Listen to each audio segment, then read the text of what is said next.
What if Dean's first hunt shaped his future intro? Every hunter remembers their first hunt, the first taste of danger, the first time facing something that could kill you. But for Dean, his first hunt wasn't just about facing a monster. It was about trying to prove himself to his father, John, and erase the haunting memory of the Striga.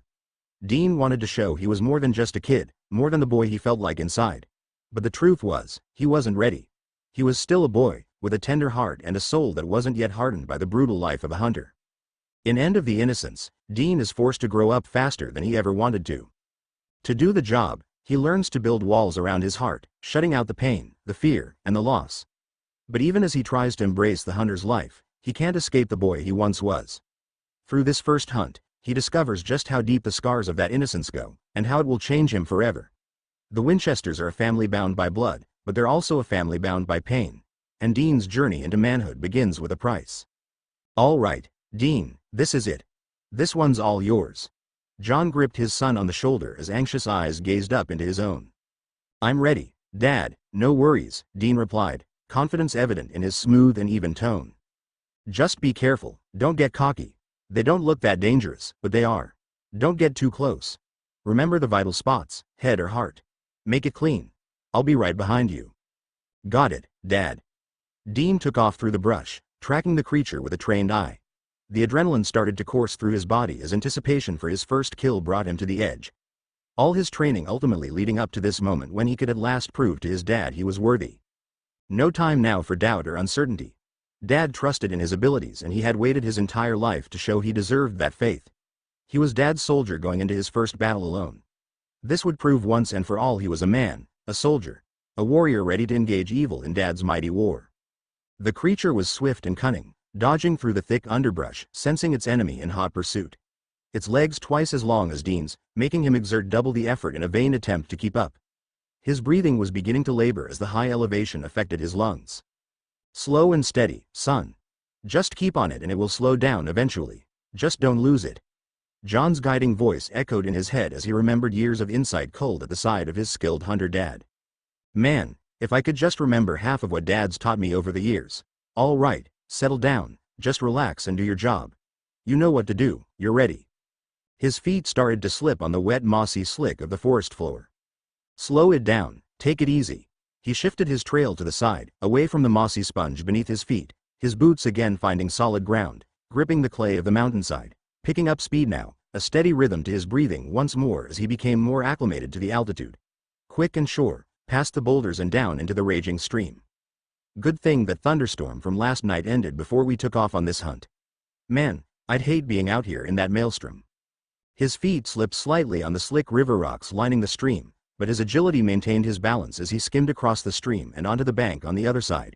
The tracks still clear and barely 10 minutes ahead of him, he could taste the kill, the thrill of victory awaiting him. His mind blanked out the sound of his dad's steady footsteps behind him, focusing all attention on his prey. Dad was merely a witness to this hunt. This was his hunt, his conquest, his validation. He'd been on Dad's case for months to let him take on his first prey, to let him prove himself. Don't blow it now, don't disappoint him. I'm ready, Dad. Let me prove it to you. Please, Dad, it's time. All right, Dean, but I'm going to be right there backing you up. This will be your hunt. Make me proud. Nothing like a little Winchester pressure to make you feel right at home. Thing was, Dean was now used to pressure. He thrived on it. Without it he felt lost, unfocused, free. Now that was a scary proposition. Living in the shadow of all the uncertainty of this world, he sought out whatever structure he could grasp hold of in his life. He would never have the normal routine of regular kids. A real home, a steady school, household chores and hanging out at the mall, and he sure as hell didn't want that white bread existence. Still, he sought out some stability to hold firm to. Dad and Sammy and me. Taking care of Sammy and training with Dad. Order and orders. Free time to squander away in a frivolous manner was certainly something he had never been accustomed to. Since the fire and his mom's death at the hands of evil, he'd experienced little downtime. Between taking care of Sammy, which turned out to be a full-time job, and training to be that perfect soldier, there wasn't a lot of free time for personal pursuits, like school and friends, or figuring out what he wanted out of life. Dean took it all in stride, 'cause if he worked really hard at his training, he could make Dad smile and that made it seem all right. Heck, that made it perfect. The fact was all Dean had in life was his dad and little brother Sammy, and he had convinced himself a long time ago that was enough. that they were all he really needed, and if he happened to be fortunate enough to have both of them proud of him, for different reasons, of course, but still, proud just the same, then he could exist in this world for another day. He might actually thrive. He stopped and examined the ground. Something was wrong here and he wasn't quite sure what. The creature had changed course, it was now heading back up the mountain. What the hell? Think, Winchester. It takes more effort to go uphill. It thinks it's stronger than you, it thinks it can outlast you. The hell it will. His determination was now the fuel for this hunt. Fire burning in his gut for this kill, stoked by his need to impress his dad, to fulfill his destiny and join the ranks of the hunters, to finally claim his rightful place. His weary legs turned upward on the mountain, maintaining a long stride back into the tree line, weaving between the trees like a dog running an agility course. His eyes trained on the signs left by this creature as it raced for freedom, not yet knowing it was doomed. A Winchester was on its trail and the Winchesters were fierce hunters, deadly and unstoppable, relentless. The storm clouds were once more threatening the late afternoon sky. The sun dipped behind one of the dark ominous clouds, casting the forest in a surreal hazy fog. The visibility was less than 50 feet now and diminishing. Why couldn't the weather hold? A light rain started to fall, almost a mist, gently dampening the forest and bringing the cold of winter early into fall. The mist on his face ran into his eyes, making the Vaseline scene take on an even softer focus, bringing a new chill as it mixed with the sweat of his exertion, then evaporated off into the cool breeze. The frigid air was wisping down into his bones now, making him shiver beneath layers of warm clothing that failed to stop the freezing cold that had moved in and taken hold. Dean was trying to gain some time on this creature, desperately wanting to cut short this hunt before the weather turned impossible. The mountain could be treacherous enough under cover of darkness, which would be upon them in a few short hours. With the rain and the unexpected cold it could turn deadly. Never underestimate the prey and never depend on the weather. Both can turn on you in seconds flat. Always be prepared. His next step slipped off of the rain-slicked moss and he went down hard on his left knee. His hand reached out to brace his fall, but only succeeded in scraping along the rough rocks and twisting to a precarious position. He let out a startling yelp as the pain shooting up his arm again reminded him to be slow and steady. Damn, why did I forget that lesson so soon? He touched his injured hand and wrist and a sharp, cutting pain greeted him and he cursed his haste. Dude, I think you really did it now. It feels broken. It can't be broke, can it? Man, Dad will pull you off this hunt if he thinks you're injured, so you better just suck it up and keep moving. You've waited too long for this. Don't blow it now, Winchester. Dad's footsteps were closer, more pronounced, one more reminder to focus on this hunt and complete the mission. His eyes squinted in the hazy mist, searching out the signs, taking in the lay of the land and mapping out his path up the mountain, determined to gain speed and increase the distance between himself and his dad. Damn, but this creature has the endurance of a bull charging through the forest, not showing any sign of letting up. Remember that, Winchester, fear can make you stronger, as long as you don't let it control you, make you hesitate. Use it, use the adrenaline, use the panic. Control it, wield it like a weapon. The throbbing of his wrist was now the only thought he could process, twisting to the front of his consciousness, demanding full attention. God damn it. He knew he had screwed up royally and was seriously hurt, but he hoped he could file it away in the back of his mind and just keep soldiering onward. No pain, no gain. He had waited almost a year for this opportunity and he was not going to let a stupid mistake and a broken wrist stop him. Regardless, he was going to finish this hunt. He had no other option, Dad expected it. He heard gasping and realized he was forgetting to breathe. In his haste to conquer this creature, he was forgetting the fundamentals. Slow it down, dude. He stopped and pulled the water bottle from his backpack and took several long gulps as he treasured this time to rest his weary legs for just a moment. His thirst now sated, he hurriedly stowed the bottle and took off again up the mountainside, dodging the rocks and boulders and scampering up the narrow trail. A wayward branch jumped out at him, scraping across his face as he breezed past a hollowed-out shell of a tree. The brittle branch broke as it came into contact with his face, but not before creating a deep gash across his cheek. Damn it. Better keep Dad behind you or he might be tempted to halt this hunt. Might just figure to take it out himself and let his little boy go home to take care of his owies like hell. He buried whatever pains he felt along with his humiliation at being such a fucking wuss. He was a Winchester, for God's sake. Pain didn't stop them. Pain only fueled his determination, steeled his resolve, drove his body onward with a conviction that would shock the most formidable foe. His mind again focusing only on the prey and the battle before him. Suddenly a flock of birds flushed out of the brush up ahead on his right, signaling his prey was closer than he thought. He kept up his pace, watching closely the slippery moss as he went, feet steady and sure now, no room for error. He rounded the last boulder, and before him in the clearing the creature stood, resting after its run for life. It was frozen in time, ears alert listening for the sounds of impending doom, legs poised, ready to run at the first hint of danger. He raised up his rifle, laid steady across his forearm, the pain of his injuries making his left wrist and hand pretty useless at this point. He'd just have to steady it against his forearm and hope he could get off his shot. Nothing like making it more difficult for yourself, Winchester. He held his breath as he centered his prey in the sight, his finger poised on the trigger. Breathe. Don't rush the shot. Squeeze the trigger. Make it count. The creature turned its head and gazed into his eyes just as he pulled back the trigger. His shot rang deadly towards it, and it bucked and squalled as the bullet ripped open its chest. It staggered and fell in a heap, but as he raced forward, he could see it still gasping, struggling, trying to rise up, yet falling back again to the ground. His aim was just slightly off target, deadly, but not instantly lethal. The heart not pierced but still beating, desperately trying to live, not yet knowing it would soon die. Dean stopped and stared at the frightful plight of this creature, mesmerized and appalled at the lengths it was exerting to live. He raised up his weapon to fire again, to put it out of its misery, and he hesitated. Dean, finish it, Dad commanded, appearing behind him. What? Why are you waiting? Finish it. Dean seemed lost in the moment, trapped in the realization that this life, however insignificant it had seemed before, was frantically trying to live, yet surely fading away, and he was the cause of it. Suddenly the truth hit him hard, almost as devastating as the moment he realized his mom was dead, never to return, and he felt the convergence of it all. The pain and utter panic of this creature, the frailty of life, the cruelty of death, and he gasped from the weight of it. Her brown eyes so large and expressive, so full of life, yet fading, peering into his soul, silently asking, why? He was familiar with death, had been all his life, but never like this, never so up close and personal, never knowing that he was the bringer. He had trained his entire life for this moment, and now it was upon him, and he shuddered. Why was this all so unexpected and disturbing? I know what death is. She was almost to her feet again, then stumbling, crashing back down on her legs each time she tried to rise.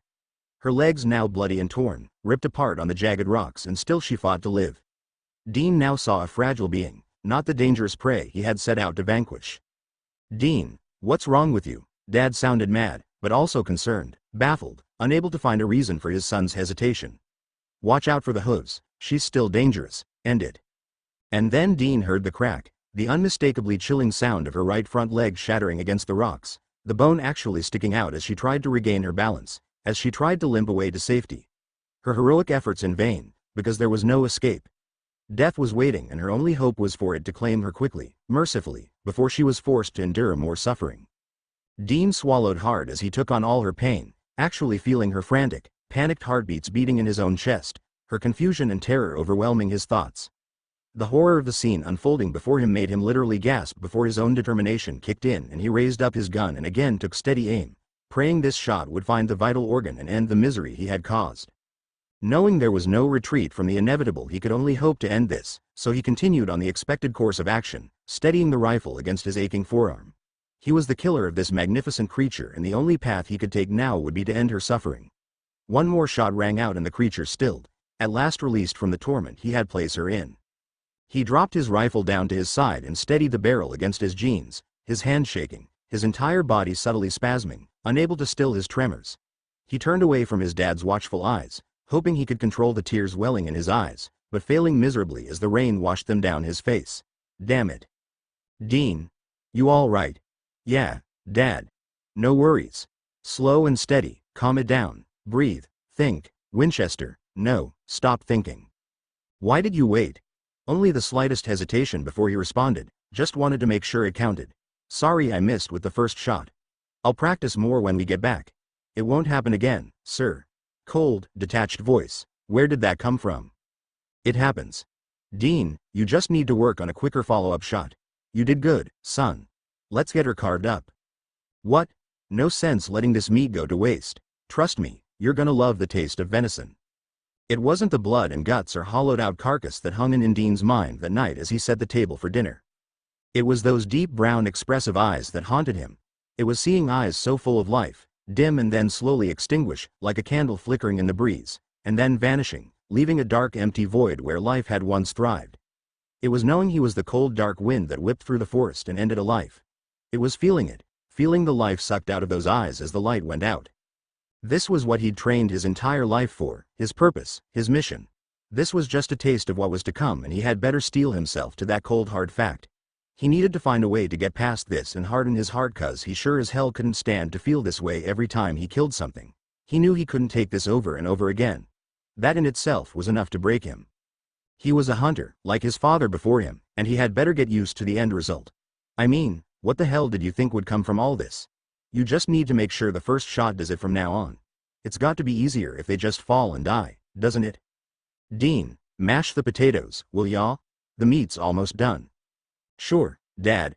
Wow, Dean, tell me about the hunt. I knew you did.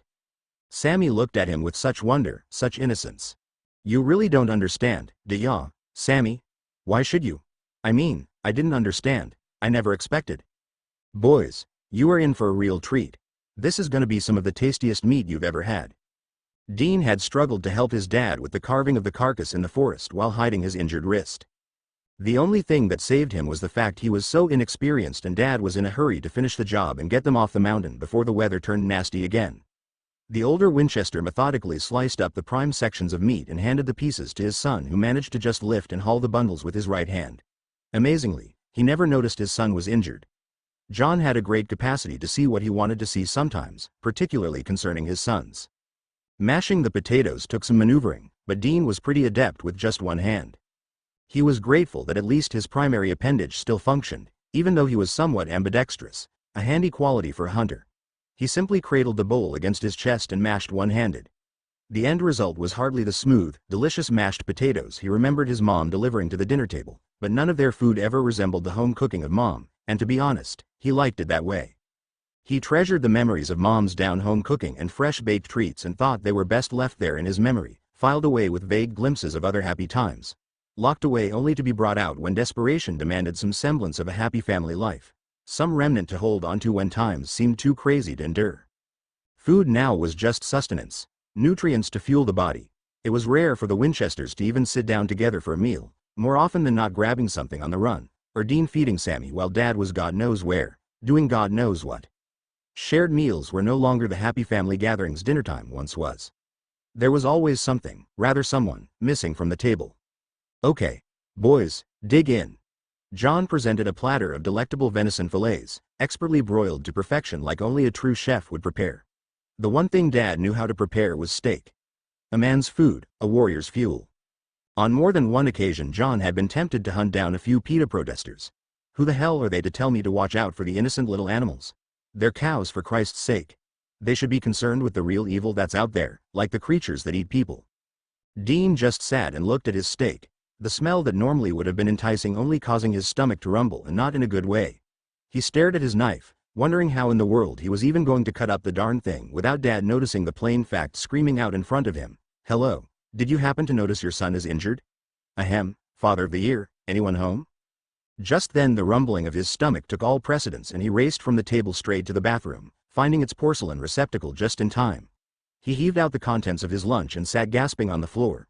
He reached over and flushed away the disgusting residue and sat back down, his eyes watering from the aftereffects and something else. No more thoughts about this, it was settled. He was a hunter. Hunters kill. End of story, right?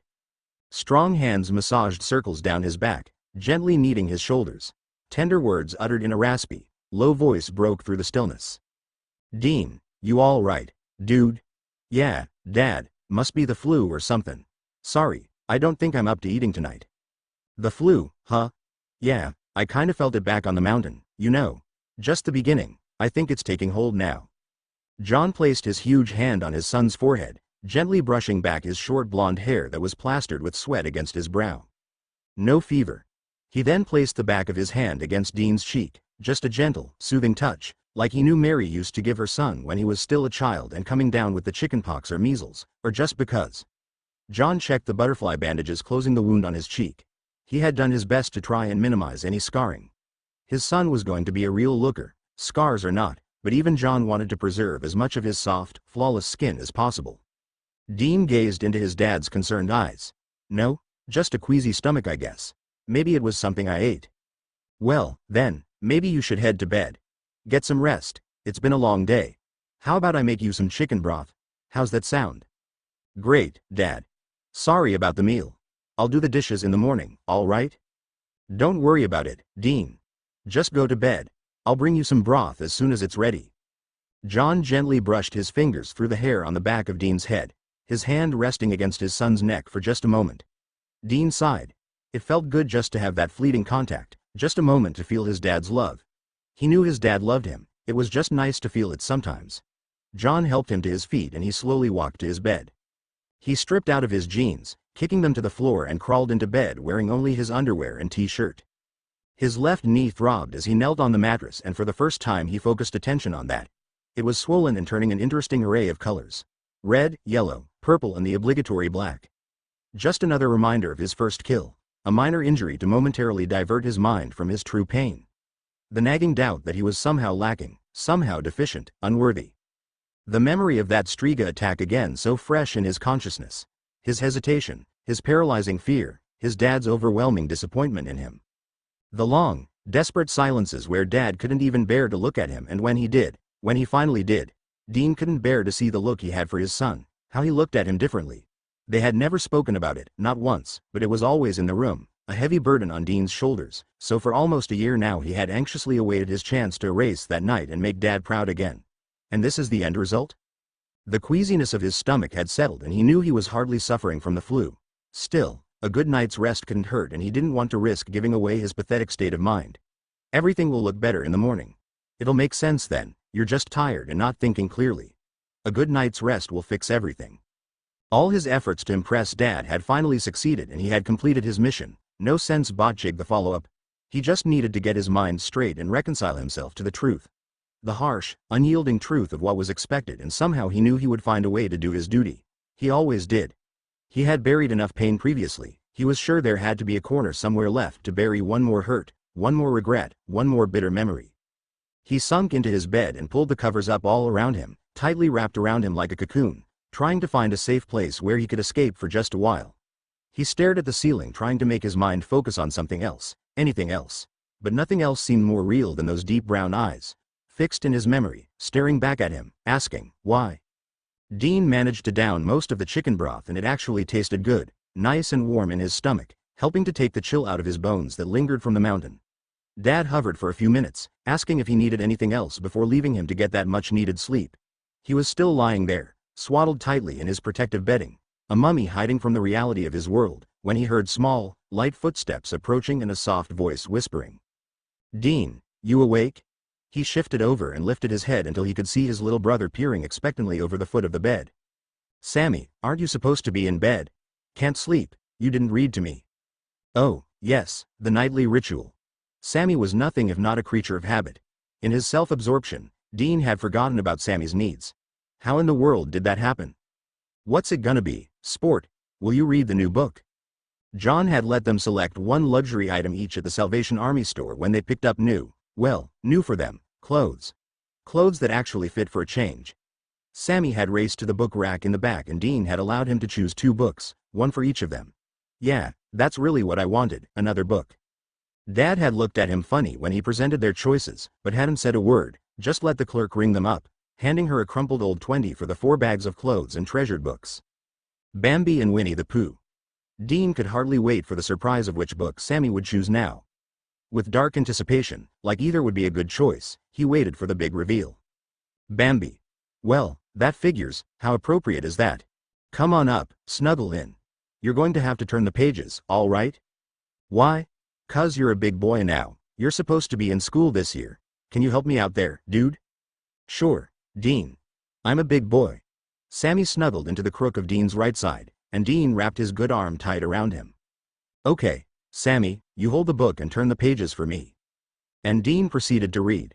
Sammy hung on every word, mesmerized by the bright pictures and riveting action, yet totally missing the resemblance to Dean's hunt that afternoon, too young to connect a story to real life. After all, these were pretty, multicolored drawings and the venison was simply red meat, almost like they sometimes got from the store, just not wrapped in the clear store plastic. But why would Sammy notice that? Dean was grateful for his innocence. How could he explain to his baby brother that he was the mean old hunter who killed Bambi's mother? Be grateful for small blessings, Winchester. Sammy dozed off midway through the story, so Dean gently lifted the book from his small hands and placed it beside the bed. His fingers loosely ran through his brother's too long hair, soothing him in his slumber and finding the comfort he always felt from having his brother close to him, safely tucked into Big Brother's bed for the night. When they were younger, it was Dean who would crawl into baby Sammy's crib to wrap his arms protectively around his brother, keeping him safe from the danger that lurked in the shadows, the monsters Dean knew existed outside of storybooks, flesh and blood, and awful, unknown creatures that made up every horror a young child could imagine and several that were beyond comprehension. Now it was Sammy who crawled into his brother's bed each night to find the safety the night would otherwise not allow. The two of them together, united and invincible. Dad said so. Morning came and Dean was the first one to stir, his arm throbbing unmercifully, reminding him of something he had hoped to forget in the early bask of a new day. Not so easy, is it? He tried to move it and a shooting pain ran all the way to his shoulder, worse than the previous night, worse than any previous injury. Crap. He had woken several times during the night, barely slept, actually, from the pain, from the memories, from the trauma. Oh, quit being such a baby, Winchester. His brother stirred then and Dean whispered in his ear. Sammy, you awake? Uh-huh. Sammy, can you do something for me? What? A small voice answered, still half asleep. Get one of those big plastic baggies, you know, the one that slides closed and fill it with ice cubes. Can you do that? Just bring it back to me, all right? Sure, Dean. Sammy slipped from the bed and patted out the door. Dean tried to maneuver to a sitting position, using his good right arm to hoist himself up, dreading the inevitable. He was going to have to tell Dad about his injury. A bag of ice was not going to fix this. Damn it all. Sammy returned with the bag of ice and he wrapped it around his wrist, the cold startling at first, but then it somewhat numbed the pain, still quite evident, but manageable. Dad had commented more than once about his high pain threshold, what a handy benefit it was for a hunter. Guess it meant you could keep on hunting when others would be screaming for the morphine. Whatever. The fact was if his wrist was broken, and it certainly felt like it was, it would need to be set and getting broken bones set was painful regardless. But a Winchester does what needs doing. 'Cause what's the alternative? Exactly. Dean, tell me about the hunt. Eyes wide with wonder, excitement for the unknown, knowing if Dean did something it just had to be grand, 'cause Dean did it. Sometimes the pressure to impress his little brother was overwhelming, the need to always be there, to always be strong, to always be right. Sometimes I just feel so wrong. Hey, dude. How y'all feeling? Low, rumbling voice, saved from the tail yet again. John was standing in the doorway, a tender smile on his face, shining through his eyes as he observed his boys. Dad, I need to tell you something. What is it? You feeling better? You got a little more color in your face, you sleep? Off and on. Damn it, just say it, no changing things now. Dad, I think I broke my wrist yesterday. What? Dad made his way from the door to the bed in 2 long strides. Why didn't you tell me? Let me see. Dean presented the injured arm, taking the ice bag off and looking at the swollen, discolored wrist and hand as John gently took it and manipulated his fingers and hand. That hurt. Yeah. Dean grimaced, trying to quell the scream he felt like delivering. Sure enough, looks broke. Dean, what were you thinking? The concerned tone quickly morphed into disappointment, the underlying message clear. Why didn't you tell me yesterday? I was hoping I was wrong. Sorry, Dad. Get dressed, we're going to emergency. Can't you set it? Dean pleaded. Not a wrist, too intricate. All tenderness now gone as the drill sergeant took command. Sammy, get dressed, you'll have to come too. Dean, next time, you tell me right away and the ice needs to go on right away too. It would have helped keep the swelling down. Yes, sir. Dean slid out of the bed and grabbed his jeans off the floor, wondering how in the world he was going to get them on with only one hand. Sit down on the bed, Dad instructed. John slid the jeans up his legs and pushed the frayed hems past his feet. Okay, stand up. Dean stood and John pulled them the rest of the way up. Thanks, Dad, I'm sorry, Dean offered. With a low voice, stiff and rough like SND paper, John muttered, I just don't know what you were thinking. I didn't want you to be mad, Dean softly replied, wishing he had kept his mouth shut as soon as he saw the hurt look in his dad's eyes. John just stared at his older son, lost without a comment. Am I that much of a hard ass? My own son is worried to tell me he broke his goddamn wrist? Dean continued, trying to ease his dad's pain. I didn't want to disappoint you, I hoped it wasn't, I wasn't sure, till this morning. Sammy, you ready? John gruffly asked. Uh-huh, let's get going. Typical hospital bureaucracy. Forms in triplicate, copies of insurance cards, fake of course, Milton Abernathy and his 2 young sons, waiting interminably 'cause what's your hurry? Enjoy the view, sit down, put your feet up, take a load off and, Oh, don't go dying on us before you see the doc, doesn't look good on the stats. And then the questions, the concerned looks and the pregnant pauses. Ahem, all males here, not having any babies, thank God.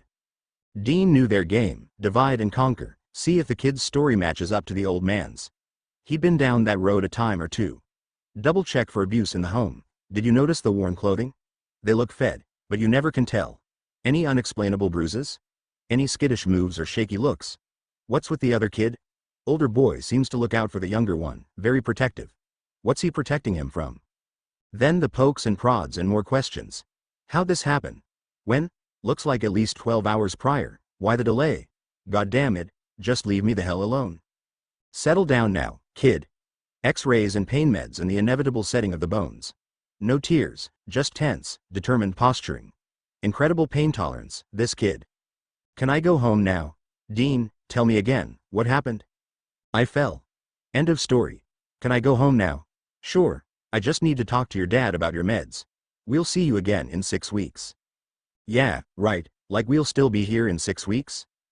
Dark, rainy sky again, cold still hanging on, not as bad as on the mountain, but colder than normal, enough to chill you to the bone. Enough to make you long for an Arizona winter amid the palm trees and cactus, instead of the majesty of Colorado with the first snow threatening to fall any day now. What the hell good is freaking snow, anyway? Not like we were going skiing or snowboarding anytime soon. Never once built a snowman. Christ, don't even know how a sled works. How do you stop it at the bottom of the hill, or does it just run out of go? Who's up for ice cream? Dad asked, obviously trying to purchase a little bit of normal for his sons. Kinda cold for ice cream, Dad. Yeah, he distractedly replied. Turning back towards his sons, he earnestly asked, what then? Anything you want, you name it. Sammy looked at Dean with anticipation. Family outings were a rare treat, usually reserved for when Dad was trying to merit forgiveness for some infraction, perceived or real. Sammy had no clue what Dad had done this time, but he was anxious to benefit from his lapse. He hadn't really figured out the whole concept of buying forgiveness or making up for slights, but an outing sounded appealing, exciting and different. Dean just looked out the window of the Impala lost again on the mountain, remembering. So, what's it gonna be? Dean, Sammy. Whatever, Dad. Sammy, you choose. Such a decision for a 6-year-old. Still, he didn't know many possibilities, having experienced so few of these treats. Dean, I don't know. What should we do? How about pizza, Sammy? Pizza. Yay. Dad, let's have pizza. All right, pizza it is. Dean suddenly realized his flu excuse was obviously a wrong diagnosis. He would hardly be up for pizza if it had been the flu. But then he remembered he had mentioned it could just be something he ate. Yeah, that was it. Something I ate didn't agree with me. Chuck E. Cheese pizza. How humiliating. Dean swore if that fucking freak in the mouse suit came near him, he was going to punch him with his one good fist. Christ. His threatening stares must have registered with the half-wit selling his soul for $4 an hour, cuz he gave a wide berth to the Winchesters. Good thing. Cuz even Sammy was rattled by that freak, never did like clowns or full-grown mice wearing oversized ball caps. Dad seemed distracted. The truth being, only Sammy seemed to be enjoying this little outing, as long as the mouse stayed on his side of the room. Oh, the pizza disappeared. After all, it was way past lunchtime, the entire morning and early afternoon spent wasted at the emergency room, and John had a man's appetite and Dean was a growing boy and Sammy, well, he just liked pizza. John pulled out his wallet and laid out a $5 bill for tokens for the arcade games. Sammy's eyes grew wide with barely contained enthusiasm. Dean, what do you want to play? Huh? Oh, they have a carousel ride, you want to go on that? Sammy, still a little shaky from the meds, why don't you go and I'll be right there when you get off, all right? Okay. 6 years old, a good age, Dean thought. Good for Sammy. Hadn't been so good for me, had just started talking again, still having the nightmares, still remembering the sights and sounds. The smell. Oh, God. Why are you dredging up all this crap again? Just let it go. A good age for Sammy. Still believes in something, still thinks the world is all right as long as Dad or I are with him. Knows a little about some of the crap, but not much, not really. Gotta keep it that way, gotta try to let him be a kid as long as possible. He deserves that much, at least for now. Who wants the last piece? No one. Going, gone. Dad grabbed up the last piece of pizza with a grin, forced, no doubt, but still, the man was trying. Dean, you sure you don't want to play any games? I think I got a few more bucks. No thanks, Dad. Not much point one-handed, Might as well save it for later, when I can actually move all the levers. Not much in the mood, anyway. You all right, son? Just tired, long day. We better get you home, then. Sammy, let's get your brother home, he needs his rest. Sam stood by their table, his eyes wide, his soft voice curious, worry tentatively peeking out. Dean, you sick? No, Sammy, just tired. I'll be fine. Dean offered him a reassuring smile, while his distant eyes and the slump of his shoulders betrayed how exhausted he truly was. We get home and I'll finish reading your story before bedtime. You like that? His eyes brightened as his kid brother responded with his own radiant smile. Sure. Smile as big as the Colorado sky on a clear moonlit night, bright as any of the stars that shone down from the heavens. All Dean needed to lighten his sullen mood. Sammy just had that effect on you, like a little piece of heaven reserved just for the Winchesters. Hard to believe they would warrant such a gift, but how could anyone resist that smile? Barely 7 o'clock at night and Dean was done for, ready to finish off Sammy's story and hit the sack. Dean, it's too early, I don't want to go to bed yet. Sorry, Sammy, I do. Look, I'll read you your story and then you can stay up, but I need to go to sleep. That a deal, sport? Deal. Dean again shuffled out of his jeans and climbed into bed, the cast now awkward and annoying, but the pain meds were dulling the pain to a minor ache and were probably contributing to his sleepy condition, now that he thought about it. Sammy cozied up into his regular position within his brother's strong grasp, tight into his side, like a Siamese twin joined at the chest. He grabbed the selected book off of the wood crate that doubled as a nightstand and opened it up to the precise page they had left off with last night. Dean again read, while Sammy turned the pages. Sammy focused on every word his brother spoke, following along with the words he knew on the page. Actually stopping his brother once when he skipped a whole paragraph, the pain meds scrambling Dean's concentration yet again. Finally, when it appeared to be draining too much of Dean's energy, Dad stepped in. I think that's enough for tonight, huh, Sammy? Or how about I finish the story for you? That's all right. Dean can finish tomorrow night. No apology for dismissing his own father, no realization that maybe in another universe dads did actually read to their own sons. Just the simple plain fact. I can wait for Dean. He jumped up then and threw his arms around his brother in a tight hug, followed by a quick peck on his brother's cheek, reciprocated by his big brother's gentle embrace and tousle of his hair. Night, Sammy. Sleep tight. Love you, Dean, then a defiant, I'm not going to bed now, too early. I know, sport. Sleep tight later, all right. Love ya, bro. So easy, so natural. Just love and hugs and kisses, and off to bed or not. John wondered how they ever became so close, really just two parts of one whole. His sons. Together they could conquer anything and would, John knew. Sammy raced out of the room, already agreed that he could stay up till 8:30 watching TV, the Cartoon Network if previous viewing patterns provided any clues. John glanced from his weary son to the book on the crate beside his bed. Bambi, don't that beat all? Maybe you should have tried to talk him into the other book. What was it again? Pooh. Why? He wanted to read this one. You all right with that? Why wouldn't I be? I just thought, you know, what? I don't know, just thought maybe, it's a goddamn book, Dad, just a story. You know, Dean, your mom wouldn't be too pleased with all the cussing. And that made Dean stop cold. Damn it, Dad, why'd you have to say that? Damn it, John, what a stupid comment. Silence again bore down upon them, a cold chill filled the room, and both father and son appeared frozen in a time warp, both remembering things that were better left in the shadows of the mind, locked away. Memories unvisited because they only served to offer up more pain than either could face. John broke through the bitter pall first, more experienced with dealing with his emotions, more able to get past the hurt, bury the pain and resume normal, fucked up living. You better get that rest. See you in the morning. Dean slowly raised his eyes to gaze upon his dad, his voice soft as he responded in a whisper, Night, Dad. Dean lay there in the dark, not only thinking of the brown eyes, but now the hazel green eyes. The eyes everyone told him he got from his mom.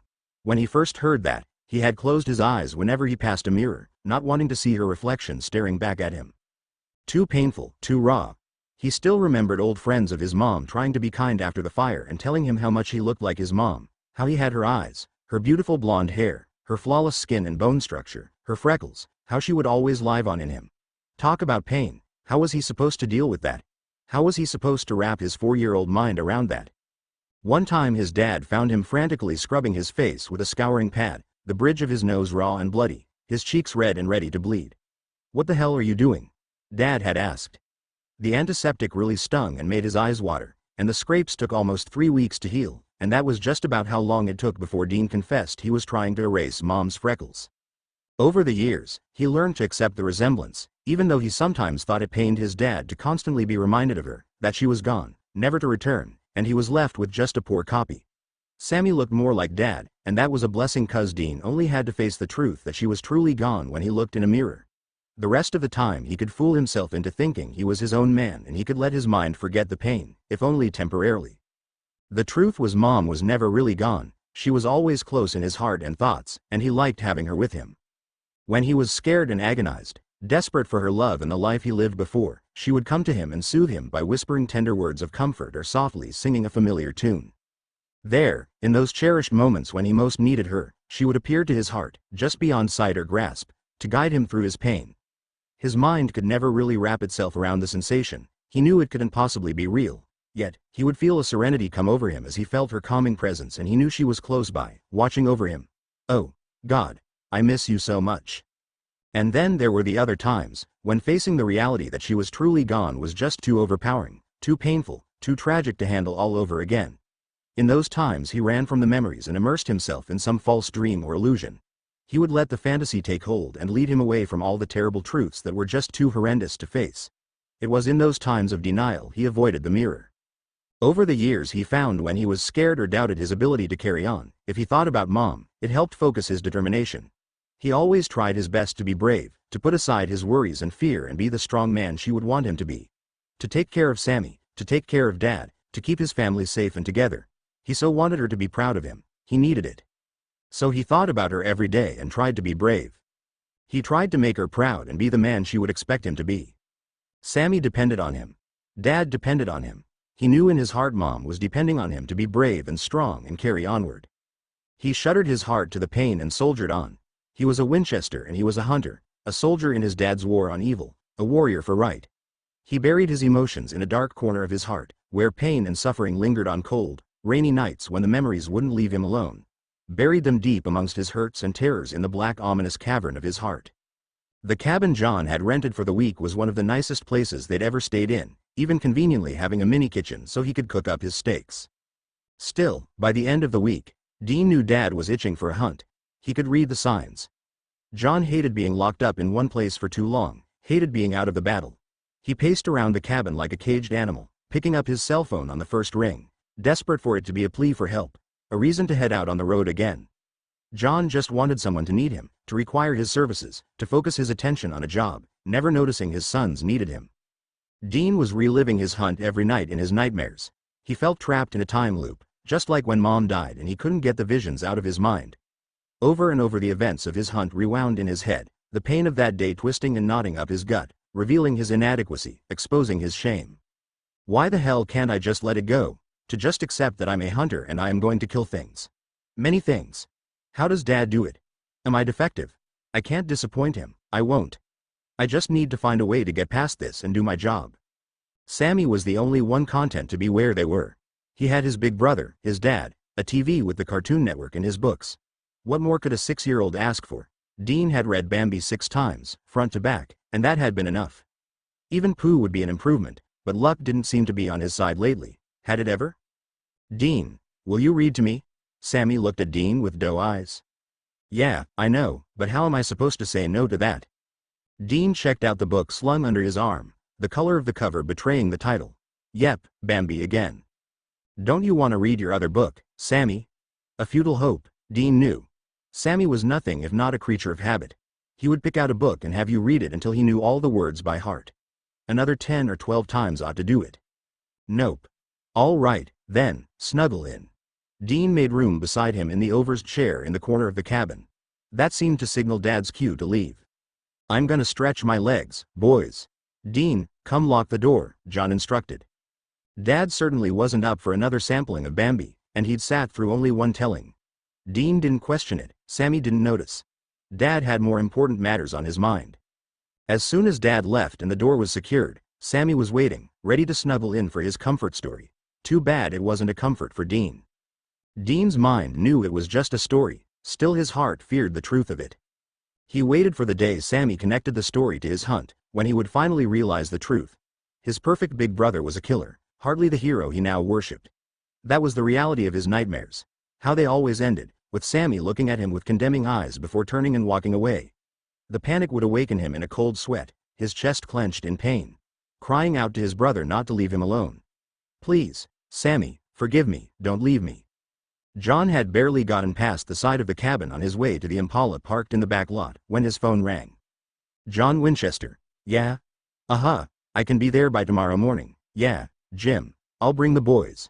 The phone flipped closed and John smiled. Another job. He proceeded to the Impala to check it out for the road. Check the oil, tire pressure and munitions. Better head on back to Caleb after this job to restock, a little low on ammo and silver. Dean had fallen behind melding the silver into bullets since his arm's been in the cast. Maybe if he left the boys with Pastor Jim, he could get caught up again. He then headed over to the office to check out. 20 minutes and they would be back on the road again, just like he liked. The open road at least gave the illusion he wasn't a trapped man, that he had options, choices still left to be made. The Impala was the only home they knew now and he felt a certain comfort when he had her opened up on the highway, the roar of her powerful engine making him feel alive again. His foot on the accelerator giving him back the power he sometimes felt he had lost, some control over his destiny. 3 raps on the door, count to 2, 2 more raps. "Dean, it's me," and the door opens. "Pack it up, we're leaving." A startled look flashed across Dean's face, then resigned and dutiful, followed by focused action. "Empty the bathroom of the free shampoo and soap, toilet paper and tissues. Grab up Sammy's few books that were scattered on the table and floor and toss them in his duffel bag. Collect the shotgun by the bedroom door, the Colt off the dresser and the Ruger by the fridge and stuff them in the weapons duffel. Grab the sneakers under the bed and lace them up, help Sammy with his. No need to check the dresser drawers, never used. Empty the mini fridge of pop and beer, cereal box and Pop-Tarts on the counter thrown in the bag for good measure and they were packed. 2 trips to the Impala and they were good to go." Dean settled into the back seat with Sammy as John started the engine. 20 miles down the road and no word from John, so Dean finally asked, "Where we headed?" "Minnesota." Dean sighed. "Settle in, Sammy, it's a long drive." Dean wasn't the best student when he attended school, but hardly the worst, and considering the extenuating circumstances, what exactly was anyone expecting? He was sharp enough he probably could have been at the top of the class, assuming he ever stayed long enough to actually become a member of the class. That is if he only had the drive and inclination for school studies like he had for learning the skills of the hunting trade. Hard to be caught up when you were always the new kid in town, assuming they even bothered to register him for school. More often than not, they skipped that part. John needed him to watch over Sammy, and since they usually weren't anywhere longer than the next job, it didn't seem worth the effort. He became increasingly frustrated with school whenever he did attend. Every school in every state went at a different pace and had a varied curriculum. Most times he either rehashed the same tired info or was plopped down in the middle of something he never had the preliminaries for. He soon learned not to care. He'd probably not be there for the next test anyway. Most of his valued education came at the side of his dad. Proper use of firearms, how to break down and reassemble a rifle, what killed the sundry evil creatures lurking in the dark, and deciphering the internet research and dusty old journals buried in some long-forgotten room of the local library or church. The one traditional education he devoured was geography, specifically U.S. geography, where every state was in the locations of the major cities within, the natural topography, and the distance from point A to point B and the ETA. His least favorite subject was the Latin John made him study on his own as they crisscrossed the country. He didn't like it, but he knew it was a necessary skill, so he spent the requisite time trying to master it, or at least become proficient enough to properly enunciate the words of an exorcism. Minnesota, roughly 1,000 miles, 14 hours drive time, 1 hour to stop for fuel and food, ETA 10 o'clock the next morning. Pastor Jim was in Minnesota and he wondered if they would be visiting him. He hoped so. He liked it at Pastor Jim's, one of the few places that almost seemed like home. Not really, after all. Dean remembered what a real home felt like, but still the closest they ever got now. Sammy was soon fast asleep, his head resting gently against his big brother's chest, Dean's good arm wrapped protectively around his shoulders as the gentle rocking of the old girl's springs lulled him into slumber. Dean stared out at the night for a while until boredom got the better of him and he decided he might as well try to get some shut-eye, never knowing what might transpire later. Dad had already schooled him to catch sleep whenever it was available. A soldier can sleep in a dugout with mortars exploding all around him, as long as a sentry was on duty. Guess Dad has it covered. John drove through the night, used to long days and nights with no sleep, a soldier conditioned in the ways of battle, existing on pure grit and determination, finally finding a purpose again, a reason to keep moving forward, a job. As soon as the Impala's automatic transmission shifted down, Dean stirred, sensing they would be stopping. He wiped the sleep from his eyes and peered out into the early morning light. What time is it? 6 o'clock. You hungry? Whatever. I can wait if you want. Dean's stomach was growling and he hoped the racket didn't reach the front seat. If they were headed to Pastor Jim's, he was kinda hoping for the preacher's pancakes, but that was going to be at least another 3 or 4 hours and he honestly didn't know if he would last that long. Well, I need a rest. Let's get some breakfast. Wake up, Sammy. Where we at? Lincoln, Nebraska. We'll be in Blue Earth by 10. So we will be seeing the good pastor. Missed breakfast today. Hope we stay till tomorrow. Pastor Jim makes the best pancakes, actually won an award once, at least that's what he said. Rest of the trip should go fast, interstate from here on. Just a quick jog to the I-29 and then on up to the I-90 and Pastor Jim was right off the highway near the state line. The International House of Pancakes had decent waffles, but Dean had learned long ago to avoid the pancakes. They simply weren't Pastor Jim's, regardless of the joint's name. Dad was studying his journal as they ate, so the boys ate in silence, except for Sammy's running commentary on the flavors of syrup, the other patrons, the cars parked outside the window in the side lot and anything else that struck his fancy. In other words, a total chatterbox of verbal, one-sided exchanges with a simple O or A peppered in by Dean when Sam left a convenient hole just asking to be plugged. Dean just savored the fresh milk. You can never have too much cold, fresh milk. That was high number 1 rule. Dean was stuffing down his sausage and eggs when he was distracted by a young mother with long, silky blonde hair sitting to the side of them in a booth with her 2 small sons, a preschooler and a baby. Her voice as she spoke quietly to her sons so soothing and sweet, bringing pleasant, no painful memories wafting over him. He tried to ignore them, let them have their privacy, but he was drawn to them, longing to be sitting in that booth, longing for his mom to be tenderly stroking his hair like this mom was now doing for her older son. Dean missed the closeness and comfort of his mom beside him. God, I miss you, Mom, but I'm trying my best to be brave. I'm gonna take care of Sammy, I promise. Dean, you take your meds this morning. What? Just a moment then to return to the present, to once more leave the past and the future that would never be behind him. No, don't need him. You sure? No pain? Nothing I can't handle. They make me loopy, I'm not as sharp with them. That's my boy. Great pain tolerance. Always wanting to be ready to protect his brother. The routine when they traveled on a job was strict and non-negotiable. Order quickly, eat quickly, use the restroom and pile back into the car. 34 minutes this time, a new record for a sit-down place. Might just pull into Pastor Jim's ahead of schedule. The rest of the drive was uneventful aside from the obvious anticipation. Once Sammy learned they were headed to Pastor Jim's, his face lit up. This was so much better than another cheap motel room. Dean had to subdue his chattering. Dad hated excessive talk in the car. Distracted him from the sights and sounds of the road, diverted his attention. Dean, Sammy whispered, does Pastor Jim know we're coming? Yeah, he does. Think he'll play Go Fish with me?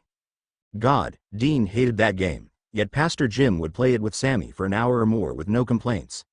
It made Dean feel guilty every time he sidestepped the opportunity, always finding some excuse or distraction. Hell, I'd rather read Bambi for the 100th time than play that stupid game. John pulled into Blue Earth and headed straight for the church and the small parish house next door.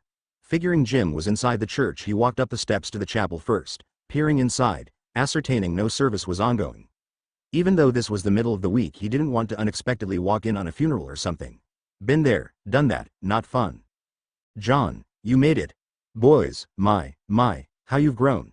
Dean, you're gonna be a tall one, but we need to get some more meat on you. Then a startled look, what happened to your arm? Jim, got here as soon as we could. Boys, you go on down to the basement and let Jim and me talk. Yes, sir. Wait. Dean, what's with the cast? Dean's eyes skittered off to the side before rising up, hesitant, but still determined, his voice soft as he replied, it's nothing, just fell. Jim knelt down as he pulled Dean to him and gave him a huge bear hug. Dean seemed uncomfortable at first, but he didn't fight it. In fact, he seemed to linger in the preacher's embrace, a human connection other than a pint-sized one, again reminding him what it had once been like. Which was both good and bad. Good 'cause it felt so damn comforting to have that fleeting contact, but ultimately bad 'cause he knew it wouldn't last, and it only made the pain of losing his parents' hugs resurface again. Sammy jumped into the preacher's arms as soon as Dean vacated and Jim hefted him up off the floor. Whoa. I'm not going to be able to pick you up for much longer, you're getting big there, young man. Dean says I'm a big boy. He does? Well, Dean is never wrong, right? Right. John waited impatiently while they concluded their hellos. The pastor fussing over his sons was not something he necessarily approved of, them being soldiers and all. Jim sometimes noted he was surprised the boys didn't salute him for a greeting. Dean took Sammy down to the basement then, Jim handing him the keys to the armory hidden beneath the sacred ground. Dean was interested in scoping out any new weapons the good pastor might have acquired, and Sammy could amuse himself with the cards Jim kept at the small table down there. John felt safe having his children loose in a room full of guns and knives and God knows what, literally. Safer than leaving them anywhere else, actually, for his sons were used to weapons, knew how to respect them, and more importantly, knew how to use them. So, Jim, tell me about this job. It sounds like a vengeful spirit. 3 members of a family have died mysteriously in the last month. A business rival of the patriarch died 1 week prior to the first death. John cocked his head to the side, his voice flat, almost disinterested. Sounds like a simple salt and burn. Why call me? With a slight arch of his brows, Jim indicated he had more information to reveal.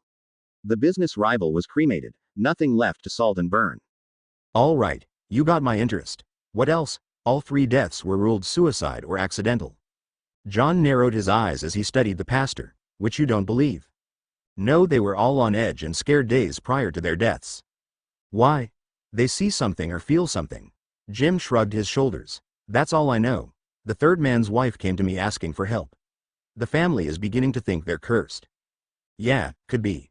John scratched at the stubble on his chin, deep in thought as he pondered the facts. You said this was 2 hours north of here? We better head on out then and check it out. John, you're going to leave the boys here, aren't you? And you need to get some rest. You've been driving for hours. I don't know, Jim. I guess I could use a few hours sleep. Then it's settled, Jim responded with relief. He slapped his hand on the back of his old friend and motioned toward his home to the side of the church. Go on over to the house and get some rest, I've got the boys. So, Dean, what happened with the arm? I told you, Pastor Jim, I fell. I know, but how'd you fall? What were you doing when you fell? Dean was casually checking out the guns hanging on the wall of the armory, his mind obviously on things other than the present conversation. I was hiking in the woods, just slipped on the moss, no biggie. Pastor Jim's attention never wavered from the young man before him, this child of John Winchester, the soldier still being molded by the seasoned hunter. It must have hurt. How's it feel now? Fine. Where'd you get that new dagger, the one with the red grip? Dean looked up and locked his eyes with the preacher. A crooked grin filled out his lips as his eyes sparkled, his voice filled with awe. Wicked. Caleb sent it to me. How's your training coming? Jim tried to gauge Dean's reactions. He seemed hesitant to talk about his injury, but that was standard practice for John's son. Dean never complained about anything, just accepted whatever was thrown his way, like he knew better than to expect anything more. Jim knew there was no way John would physically hurt his sons. He was aware the authorities had previously suspected abuse because of an injury, but he knew the truth. John would never willfully hurt his sons. The danger with John came in his attitude towards his sons. John saw them as warriors in his battles with evil and treated them as such, especially Dean. He refused to acknowledge Dean was still a child, adamantly insisting he could no longer be allowed the luxury of childhood. As if a 10-year-old should have to fight for the right to still be a child. Dad says I need to work on my martial arts skills. Firearms are good, getting more accurate with my knife throwing, and I'm reading The Art of War, Dean replied with a matter-of-fact voice. Jim shifted uncomfortably, his eyes growing ever more concerned. Seen any good movies lately? Last time you were here you were excited about that new action movie. What was it again? How was that? Never saw it, whatever it was. Not much chance to go to the theater. Sammy and I watch movies on TV sometimes. He likes the comedies, I like the action flicks. Just saw Mad Max and The Road Warrior. The dimples came out and the grin was sincere, a childlike glee evident in his tone. They were awesome, cool car. Jim nodded, his eyes still fixed upon the child before him. Yeah, I've seen those. He's a little harsh, don't you think? Why? Dean questioned, a curious look in his eyes. He's such a loner, don't you find that sad? How disconnected he is. Dean puzzled over that comment for a mere instant before replying, firm and sure, no, he's strong and tough. Dean then gazed at the preacher with a wistful look before softly muttering, I wish I was more like him. Taken aback, the pastor leaned in, reaching into Dean's personal space to try and connect with him. Why, Dean? Why would you want that? The boy's head hung down, before he looked up again from beneath unnaturally long lashes that didn't belong on a boy so young, didn't belong on a boy period. They shielded his sensitive green eyes, allowing only a glimmer of the truth to shine through. The curve of his face, not yet coming into the strong bone structure beneath the soft padding of his youth, and his hesitant manner, all conspiring to make him look even younger, even more wounded as he quietly revealed a piece of himself, a side he tried so valiantly to hide from his own father. "'Cause he handles it all. He doesn't let it get to him. He's a warrior." Jim gasped in a breath, his heart aching for this boy, for his fate and the destiny that awaited him, knowing this was only the beginning. "Dean, you're only 10 years old," he reasoned. "No one expects you to be a warrior. You don't have to be strong and tough all the time." He captured the boy's eyes, speaking to his heart. "It's all right to feel things." Dean looked up with sad, pensive eyes, his mind attempting to process the preacher's words before dismissing them as pure rubbish, his tone too harsh for one so young, too determined and sure. "No, it's not. I'm not a kid, not anymore. I'm almost 11 and Dad expects me to be a warrior, I expect it." The certainty in his eyes was heart-wrenching. The path his life was set upon only offering up pain for the preacher. Jim knew Dean believed what he was saying, and that was the true tragedy for the Winchesters. Dean didn't feel slighted at losing his childhood. Rather, he readily accepted it, embraced it, not knowing any other outlook, not believing he deserved anything more. "Damn it, John, can't you see what you've made of your son?"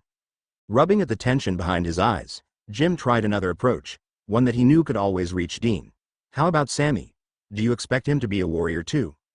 Dean looked up in surprise at that question and appeared to be mulling the concept over in his mind. His eyes seemed to flicker at the prospect, a slight sense of dread as he considered that option, before he furrowed his brow and responded, "Sammy has me to take care of him. He can be a kid. I'll protect him." Softly the pastor prodded, "Who protects you, Dean?" No hesitation at all before the response came, "Dad protects me." "Then why can't you be a kid? You know, Dean, you deserve that.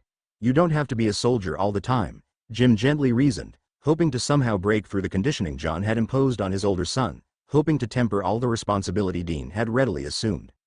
"Dad's got work to do. He's not always around. I have to be prepared. I have to always be ready." Sincere eyes fixed his gaze upon the pastor, his head tilted to the side as his lips quirked before settling into a fine line. "You should know that, Pastor Jim. You know what's out there." "Dean, where's your brother?" Dean looked up and was startled to find his dad had woken from his nap and was standing in the doorway. "He's in the bedroom playing a game." "Go join him. I need to speak with Jim." Dean nodded and left the room after a quick glance from his dad to Pastor Jim and back again to his dad. He sensed Dad wasn't happy with the preacher, and he wondered if he was mad at him too, if he had said something wrong. As soon as Dean left, John exploded, "What the hell are you doing, Jim?" The pastor maintained his calm manner, his calling a perfect fit for the restrained man. "We were just talking. You know, Dean needs to talk about something other than munitions and tactics sometimes. He doesn't need you messing with his head. He's a child, John. He needs more than you realize. He's not a soldier and you can't burden him with the responsibility of Sammy." Jim softened his voice, trying to appeal to the father before him, trying to stay on neutral ground so as to not push the man away. "I know he wants to protect him and take care of him, and that's all right, it's natural. But he can't take on all the responsibility. It's not healthy, it's too much." "They're my children and I expect you to stay out of it," John adamantly responded. "They are children, both of them. You can't expect Dean to be a man." All of Jim's compassion played out upon his face, all of his concern for the boy bleeding out in his pleading tone. "John, please, let him be a child for as long as possible." The hurt and anger in John was obvious, welling up from a deep reservoir of pain. "Well, time's up on that. Time ran out the night Mary died. The demon saw to that." Jim sighed, faced with a formidable opponent, one he had gone head-to-head with on too many occasions and never made any progress. He knew the man before him loved his sons more than life itself, and John truly believed he was doing what was best for them, what would keep them alive in this battle against evil. On some level Jim wondered if he was right. But when he looked into Dean's eyes and saw the child within, his heart just had to fight for that child, to try to find a way to preserve the innocence he saw trapped beneath the facade of a soldier trying with all his might to do his duty. John didn't waste any time before he continued, determinedly presenting more evidence to prove his point. "Dean just had his first kill." "John, he's too young," Jim gasped out, his heart breaking even more. "He's older than his years. He proved that, but he is still a child." "He's my son and he's a soldier," John answered back with even greater force, his voice firm, his stance rigid. Jim rubbed at his temples. A verbal war with John Winchester, the last thing he needed. With solemn resignation he asked, what did he hunt? Bambi. John offered up, a wry smile breaking through to crack his tough image. That should make Sammy proud. Ignoring the pastor with a huff of indignation, John focused on his view of his son. He did good. A softer, decidedly proud smile emerged on his face. A smile Jim wished his son could see more often, most especially for something other than a hunt well done. John paused before he continued, revealing only the slightest hesitation. He had me going for a minute, but he finished it. He did me proud. What happened? Jim questioned, picking up on that hesitation, that brief flicker of doubt escaping from John Winchester's determined position. Something happened, didn't it?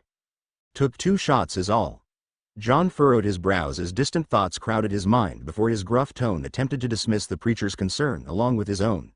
A little too much hesitation before the second shot, but he came through. With a sense of urgency laced with the dread of what the truth held, Jim pushed for answers. John, why'd he hesitate? Casually, John answered, dismissing the concern, said he just wanted to take his time, make it count. And, their eyes connected as Jim pressed for more. I know you, John, that's not all. What really happened? John's grin wavered, a nervous laugh escaping as he rubbed at the whiskers along his jaw. Damn deer. Broke its fool leg struggling on the rocks. Pretty gruesome, but Dean ended it. His dimples came out as he assumed the look of a proud father. He did his job. And what did that do to him, John, witnessing that, causing that? Nothing. I said he's fine. The WRDS came too quickly, too sure and firm, only his eyes flickering through his doubt before fixing in determination again. He locked his jaw as he repeated the end result. He did good. He has Mary's heart, her tender side. You know that, John, that had to tear him up inside. Jim waited for some reaction, any indication he was cracking that impenetrable tough guy image John was so good at presenting. When his comment garnered no reaction aside from a distant look of sadness, he pressed onward. John, did you talk to him? John snapped back to the conversation, all thoughts of Mary and their life before again buried deep in his denial. About what? How he felt. Yeah, right. We had a good talk and then we cried. John scoffed, his eyes again threatening, silently warning the good pastor to back off. John, don't patronize me. Yeah, don't tell me how to raise my own son, he snarled, his anger barely contained. With total conviction he added, I told you, he's fine. He knows how to do his job. John, he's 10 years old, for God's sake. He's almost 11, old enough. John quirked his head to the side as he shifted focus, playfully admonishing his old friend, you better watch the language there, preacher. No swearing intended. I'm praying God is watching over that boy, Jim softly replied. His eyes glimmered with compassion as he offered a prayer for the child. He needs God's grace. Anger again rose up in the father, his son's course set, this discussion riling his senses and taking him down roads he'd adamantly refused to tread, knowing his son only had one choice in life. He needs to be strong. Don't you go trying to turn him soft. He is soft, like Mary, and yes, John, he is strong like you, but can't we preserve both parts of him? Can't we try to keep what's left whole? Jim, I'm his father and I know what's best. He's tough, a tremulous grin appeared on his face, pride in his son again winning out over the preacher's concern. You know, that's when he broke his wrist. Didn't even tell me till the next morning. He shook his head from side to side in wonder. Damn, he's got great pain tolerance. For all kinds of pain. Jim, just stop it. He's fine, I told you that. He's a Winchester and he proved himself on this hunt. He's got what it takes. John, he'll give you everything he's got, but what's going to be left for him? Tender eyes emphasized the preacher's plea as he refused to give up hope. Please, let him have the time to grow up, he's already lost so much. Anger again erupted from the father, at Jim, at Dean's fate, at the twisted life they were forced to live. I told you, we don't have the luxury of time. We're at war. He's a soldier now. I don't like it, but that's the way it is. John's lips trembled for the barest moment before they fixed in a thin, firm line. It has to be. But what's it going to do to him? Jim questioned, fighting back, refusing to surrender. It'll make him strong, John insisted, certainty overwhelming any remnant of hidden doubt as he reiterated, strong enough to survive. Desperate to break through, the pastor continued his assault. At what cost? John, at what cost? Jim, I know what's best. I'm his father, I'm handling this. I just don't want to see Mary die all over again. Jim softened his voice, again trying that kinder, gentler approach, imploring the man before him to reconsider his words of caution. You know, John, he is like Mary, sensitive, caring, he sighed. all his concern in his voice as he questioned, "John, how can you kill the best part of him? You think I want this? You think I want to lose another piece of Mary? All that's good and pure? All that's left of her?" Jim's comments were wearing him down. Tears welled in his eyes, his own emotions threatening to overcome the stalwart soldier facing yet another battle, a battle of the heart. Years of experience reminding him to bury his feelings, shudder his heart to the pain and soldier on. "Maybe you should at least talk to him, make him understand, help him figure this out," Jim suggested, trying to open the door to a more sensitive approach. Trying one more time to recover the humanity John used to possess, to reconnect with the tender man Mary had fallen in love with. Somewhere buried beneath years of battles was the compassionate man Mary would have believed was raising her sons, not the drill sergeant who battered them into formation and shaped them to his will. John steeled his mind to his course of action, his determination winning out in this battle between the father and the soldier. "No, he's my son, too. He'll do what needs to be done. He'll find a way to handle it." He paused for a breath, locking eyes with the pastor as he spoke the harsh truth. "He'll do his job, he has to. He knows that." "I suppose," Jim relented, "but John, he still needs comfort sometimes. He needs to know you love him, that you're proud of him. Love's not gonna keep him alive. He needs to be strong. He needs to learn how to stand on his own." John's voice choked off, his face twisted as he struggled with the reality of his son's life. "I could die tomorrow, Jim. Then what? Dean needs to depend on himself. He needs to be there for Sammy. I'm depending on him. If I'm not here, then Dean needs to do the job, and he will. He knows I love him. I'm not going to cripple him by coddling him. He's a Winchester, he'll deal." "And how would Mary feel about this, John? What would Mary think of what you've made of your son?" "Mary would want him to live. This is what he needs to do that. If Mary was here, if we were still a family, well, it'd be different, wouldn't it?" John paused as his mind took him to other times, other possibilities. He drew in a shaky breath before he continued, "Dean would be playing baseball instead of going to target practice. I'd be taking him fishing at the lake instead of on hunts." John gasped in another ragged breath before trudging on, his voice breaking with grief and resignation. "I'd be worried about him falling off his bike and whether the other kids accepted him at school. I'd be wondering if his friends were a good influence or not. Damn it, Jim, he'd have friends. That's if we were a normal family." Tears pooled in John's eyes, memories of Mary and their hopes for their sons filling him with overwhelming despair, threatening to again bury him in grief. "Damn it, Jim. I don't need you telling me how it should be." "I damn well know how it should be, what Mary and I wanted for our sons. I'm telling you what the reality is, what Dean's life is now." He shuddered and waited for his soldier calm to once more lay claim to his body and mind, to again steel his soul to the task at hand. It took a few minutes before he was composed enough to continue on, defending his position to his old friend and to his own inner voice that also cried out in anguish over Dean's fate.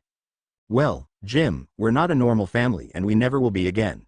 Another deep breath seemed to settle him, his determination surging forth alongside his frustration. "Damn it all, I just want to keep my boys alive and make sure they're ready for the evil that's out there looking to hurt them.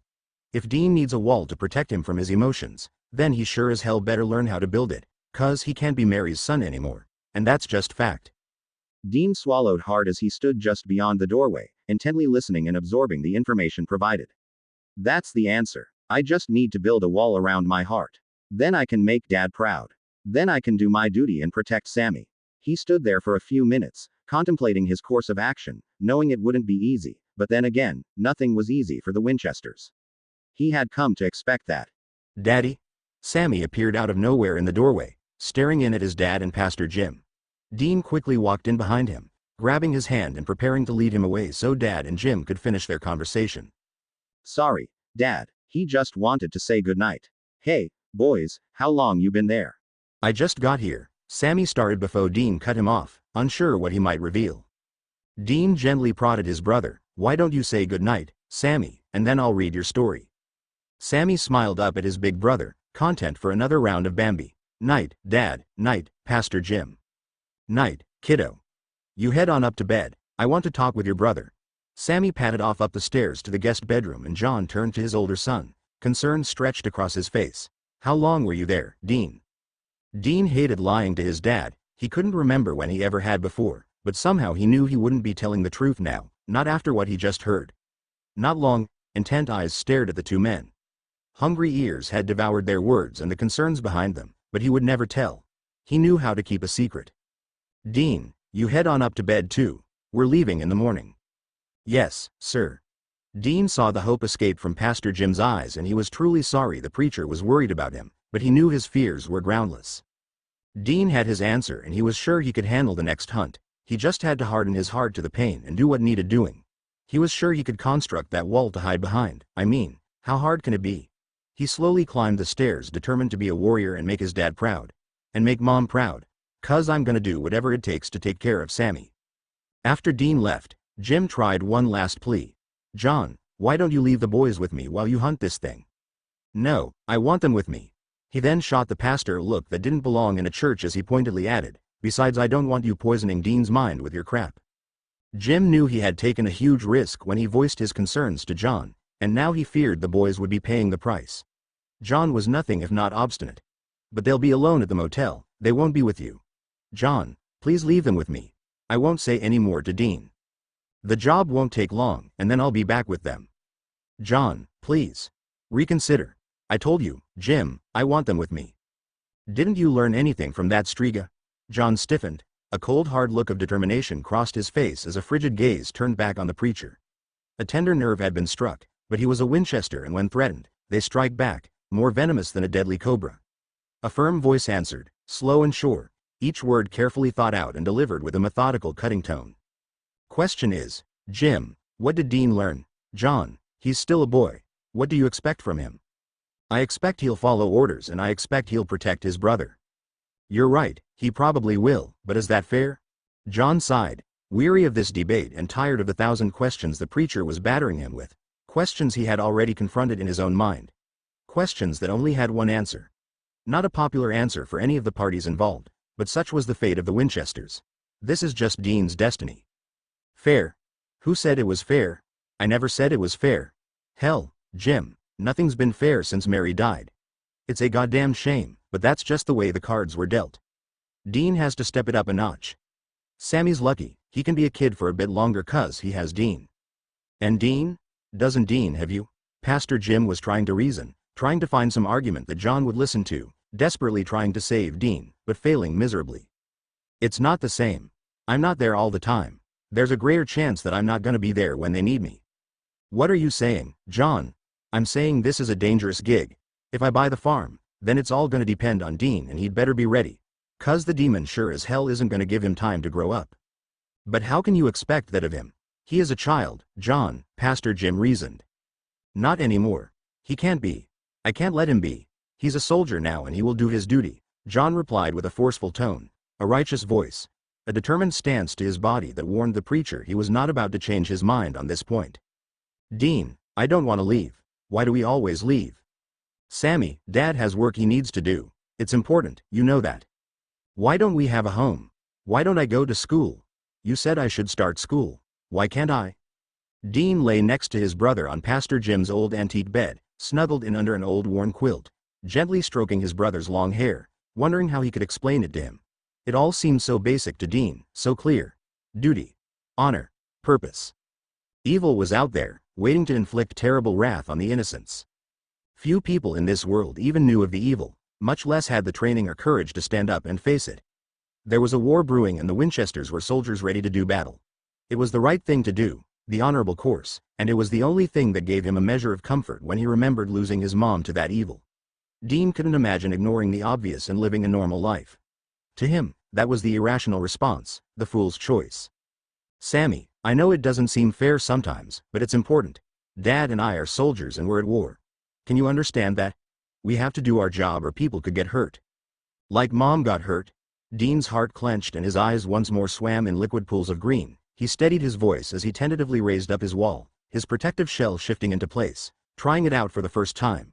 He took a deep breath before answering, still feeling the pain, but somehow successfully shielding his brother from witnessing it. Yeah, like Mom got hurt. Dean? Am I a soldier? Dean gazed into huge, worried eyes, too young to understand all the ramifications of that statement, too young to realize the cost. Not yet, Sammy. You can be a kid for a while, you still got time. One day, yeah, you'll be a soldier too, after you train and learn how. He ruffled the shaggy hair hanging down into the eyes of his kid brother, offering him the tender touch he longed for from his mom, taking what comfort he could from that small connection. Get some sleep now. You're safe, I got you. Sammy scooted down and pulled the covers up to his chin, offering his brother a sleepy grin, secure in the safety found by his big brother's side. Night, Dean. Night, sport. Morning came with the smell of breakfast drifting up to the upstairs bedroom as Dean and Sammy shook off the last imprint of sleep. A smile spread across Dean's face as he realized the preacher was making his famous pancakes. Sammy, Pastor Jim's making pancakes. Up and at him. Sammy opened one eye, yawning and stretching lazily before bounding out of bed squealing with delight as his brother tickled him. I get the first one, he shouted. Not if I get there first. The brothers took off running, Dean making it to the doorway first, but then Sammy somehow managed to overtake him as they romped down the stairs, across the living room and into the kitchen where Dad was drinking his coffee. They careened to a stop as Pastor Jim turned to greet them. I knew you boys wouldn't miss my pancakes. Who gets the first one? John smiled at their antics. I believe I was the first one down to breakfast, he teased. But, Dad, Sammy groaned, you're not a kid. You don't count. John looked contentedly at his sons. Seeing his children so happy and playful, such a stark contrast to their usual lives, brought a tender joy to his heart. He looked at Dean in this moment in time as a child, and decided this temporary respite could be allowed, just this once. I'm not. Huh. I guess then I'll just have to wait. How many you gonna eat? There gonna be any left for us old folk? I'm gonna eat a dozen, Sammy declared. Dean grinned from ear to ear, delighting in this family moment, a fun, happy time he could store away with his other good memories for later, when times were not so pleasant. Well, if you're gonna eat a dozen. I'm twice as big, so I guess I'm good for 2 dozen. Guess I better whip up some more batter then, huh, boys? Pastor Jim laughed. Pleased his house became a home whenever the boys came to visit. Sit down and dig in. They'll keep coming as long as you keep eating. I got strawberries and blueberries and whipped cream, not that anyone here would want whipped cream. I do. Sammy yelled and laughter filled their hearts, suspending the reality of the hunt and the life they'd been dealt. Dean, there's fresh milk in the fridge. Help yourself. You know where the glasses are. All right, boys, we need to hit the road. Jim, keep in touch. Sammy gave the preacher a big hug and then it was Dean's turn. Dean again hesitated, before the preacher wrapped his arms around the young man and gave him a firm hug.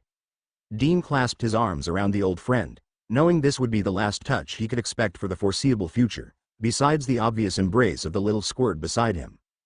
Dean, take care of yourself, Jim whispered as he gave him a pat on his back. Dean again looked into the worried eyes of the preacher, understanding the pain there, but not wanting to be the cause of it. No worries, Pastor Jim.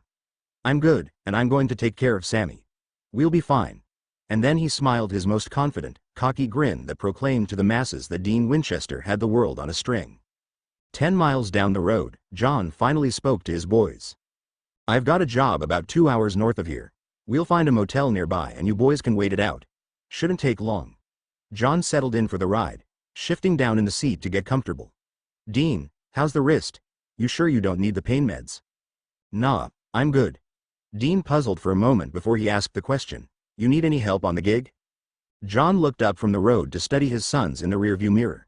Sammy was gazing out the side window, while Dean intently stared back at his dad's reflection in the mirror, serious with his offer of help. John considered his choices. No time like the present to initiate Dean into an actual hunt. All right, son, it's time. You've earned it. I could use some help, dude. Think you can do some research? We need to see if we can pick up on a pattern here. Dean smiled broadly, pleased Dad trusted him enough to partner up with him, content he had finally proven himself capable. Sure, Dad. The motel was on the outskirts of town. They dumped their duffels and loaded up the mini fridge with drinks to get cold and then headed into town and the library. John left Dean and Sammy in the basement with the microfiche scanning the local papers for abnormal activity and he headed over to the county records office to procure the actual death reports. Dean, what can I do? Sammy asked. Sammy, just sit and read your book, all right. I gotta help Dad and look at these old newspapers, Dean stated as he sat down at the machine and started scrolling through the headlines. First thing he noticed was all the deaths, including the first one, the patriarch's business rival, happened on a Sunday. That seemed peculiar, so he went backwards from there, checking the headlines for the previous Sundays until he came to it. Imagine that. He smiled. Sammy, I think Dad's gonna be one happy hunter. Looks like I found our vengeful spirit. Now I just gotta find out where the bones are. Sammy looked up from his book with a puzzled look, his eyes squinting and his tiny nose scrunched up. The bones? You know, the body. We just have to dig up the bones and salt and burn them. Then it's bye-bye, ghosty. Won't be too hard to find the bones, I just gotta check the obit. Dean continued to scroll down the microfiche until he stopped and intently read the information before him. Here we go. St. John's Cemetery, right off the old highway. Well, Sammy, as soon as Dad gets back, we can head on over to the boneyard and finish this job. This might be the fastest job Dad's ever had. Sam offered his brother a huge, radiant grin along with the ultimate compliment. You should work with Dad all the time, Dean. Damn straight. Dean grinned, rocking back and forth in his seat, his eyes twinkling with a new spark. 20 minutes later, John returned to collect his sons. He carefully read over the articles Dean had copied off of the microfiche before turning to his son and offering up his highest praise. Good job, son. Looks like you were born for this job. Hunters with more experience might have missed that connection. I think I'm going to be using you more and more. John offered his son a wide grin, his dimples deep and his eyes shining. You've got that sixth sense. Dean was bursting with pride, his grin brighter than his brother's on this particular day. Guess it runs in the family. I guess it does. Dean had never felt so much pride, so confident and in control, so sure of himself and his destiny. Sammy then asked, we gonna go to the barnyard now? Dean burst out laughing. Boneyard, Sammy, not barnyard. Gotta wait till after dark. You can't exactly go digging up a grave while folks are still putting flowers on them. No one goes to cemeteries after dark. We don't need any witnesses for what we do. Boys, how about we catch some dinner, then we can head on out and torch Dean's ghost. John put his hand on Dean's shoulder, right at the juncture with his neck and gave a squeeze, and Dean thought that was as nice as any hug he could receive. He had Dad's approval and he couldn't ask for more. They had an early dinner and then returned to the motel for a few hours of rest before heading out to the cemetery, wanting to ensure they would have the privacy required. Dean, will you play Go Fish with me? Sammy looked up with those huge, expressive eyes. God, I hate that game. I wish I could drown all those fish, carve them up into fillets and fry 'em down good with just the right breading. Puppy dog eyes framed by a round face gazed expectantly at him, bangs hanging in his eyes again, big freaking grin, and a look that says, I know you can walk across the top of that pool in the courtyard of this motel without even getting your feet wet, oh, hell. Sure, Sammy, you deal. John watched his sons play for a few minutes before returning to his journal and jotting down a few notations. He paused then, Dean, how'd you follow the trail to Ben Mason? Dean looked up at his dad, his voice casual and matter of fact as he responded, all the victims died on a Sunday and he died on a Sunday 1 year prior to the rival patriarch, who wasn't exactly a rival, considering both families owned the factory Ben died in. If they'd had the building up to code, he probably wouldn't have died. No sprinklers made that old building a death trap. Lucky it burned on a Sunday and only killed the security guard. We'd have had a hell of a lot of bones to salt and burn if it had burned during the work week. Good work there, son. John grinned with obvious approval. You found the pattern. So those men should have died? Sammy asked, trying to follow the justice of this job. John and Dean exchanged looks. On the surface Sammy seemed to have a point, still. John for once tried to explain, no, the men were negligent. Wrong. But we can't judge their actions. That's up to the courts. Our job is to stop the supernatural, this spirit. While some of them might be justified in their first killings, sometimes it escalates. We can't just let them go around killing people. You never know when it will stop. They might get their revenge and then be at peace, or maybe not. Our job is to make sure they stay in the ground. You understand, Sammy? Sammy still looked a little confused, but he answered in the affirmative, I guess. Don't fret about it, Sammy. Dad and I know what we're doing. Don't worry, bro, we've got it covered. John again smiled at how mature Dean was acting, how confident he seemed. Jim is dead wrong about this. Dean is a hunter, he's proven it. He was born to do this job. Sammy slept in the car nearby while John and Dean dug up the grave and prepared to torch the remains. Dean with his cast on was unable to help with the actual grave digging, so John assigned him the task of laying out the necessary ingredients for this barbecue. John waited for the day when his boys were grown to where he could just stand by and let them do the manual labor. Digging up bodies wasn't high on his list of favorite tasks. He dug his fair share of graves in the past. He reckoned his sons would need the experience soon enough. After a few hours of digging, John reached the casket and was grateful from the looks of things that poor Ben had a pauper's funeral with just a cheap pine box. Some of the new sealed coffins were damn hard to break open, forcing them to resort to a shotgun blast or two to expose the bodies. He easily broke open this casket, revealing a body in the ground for just over a year. Not a pretty sight. Recent bones were always a little harder to deal with than bones that were just that, bones. Dean gasped at the condition of the body revealed within the casket, the effects of dying in the fire and the lack of embalming, leaving a ripe and rotting corpse. Dean, you all right? I know, it's pretty gruesome, but trust me, it gets easier. I'm good. Just not what I was expecting. Heck, I've seen worse in science class. Dean lied to his dad for the second time in his life. Better not make a habit of that, Winchester. Dad has a sixth sense about lying. John climbed out of the grave and stood to the side as Dean proceeded to finish the job under his supervision. Pour on the salt, that's good. Now the gasoline. What the hell? Dean looked back to see his dad thrown down onto the grass, the spirit on top of him choking him as his dad struggled to fight back. Panic gripped Dean as he reached for the shotgun filled with rock salt. He aimed the gun but was fearful he would also hit his dad, unable to get a clear shot at just the ghost. He dropped the shotgun and turned back to the grave, picking up the gallon can of gasoline and hurriedly pouring it over the corpse, then grabbing the box of matches, striking a match and tossing it into the open grave. Flames shot up as the body was incinerated. He turned back to witness the ghost disappear from over his dad. John laid there on the ground for a moment, watching his older son standing tall beside the flames that were lapping up from the open grave. He climbed back to his feet, knocking the dirt from his jeans as he shook off the near miss. Thanks, son. Good job sending your first spirit back to the afterlife. Dad, you all right? Dean anxiously asked. Yeah, and John smiled, his dimples carving pits into his cheeks as his eyes sparkled. I think we're going to be just fine, John replied. He walked over to his son and gave him a sideways hug, just a guy thing. Arm wrapped tight around his son's shoulders. Two men finishing up a job and sharing a moment to savor a job well done. Dean wished he was old enough to share some beers with his dad. Maybe I'll have to start working on that one. Dean slept the best he had in a long time that night, fresh off his victory. For once the nightmare of his deer hunt didn't haunt him. He had succeeded in burying it in that dark place of his heart alongside the nightmares from when his mom died. He had conquered his fear, constructed his wall and hidden his hurts. He was sure he was on the right track with this. I'm never gonna have doubts again. I am a hunter and I am capable. His newfound confidence lasted 3 days. They were headed toward Arizona when he again faced his worst fears. It was going to be an all-night drive and John pulled into the Quickie Mart and drove up to the gas pump to fill up the Impala's empty tank. Dean, take you brother to the restroom. Yes, sir. Come on, Sammy, wake up. Pit stop. Dean jostled the shoulder of his sleeping brother, urging him awake. Huh? Are we there yet? Sammy sleepily muttered, still lingering between sleep and consciousness. No, not yet. Come on, big guy, I'm not carrying you. Defiantly, Sammy answered as he opened his eyes, I'm a big boy, I can walk. Let's see it then. Dean smiled as Sammy stirred, wiping the sleep from his eyes with the fists of his hands. Dean guided his brother as he swayed a little, still not quite awake.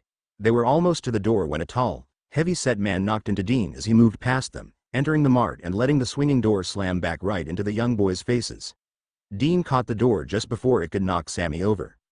Stupid bastard. He muttered. The restroom was occupied so they waited in the hallway by the door. Their second encounter with the tall, rude man didn't bode any better as he exited the restroom, again almost knocking them over in his haste and disregard for the boys. Sammy, you okay? What's wrong with him, Dean? Some people are just jerks. Ignore him. Dean held the door open for his brother, his anger and frustration with the man seething just beneath the surface as he focused on his brother. Come on, you go first.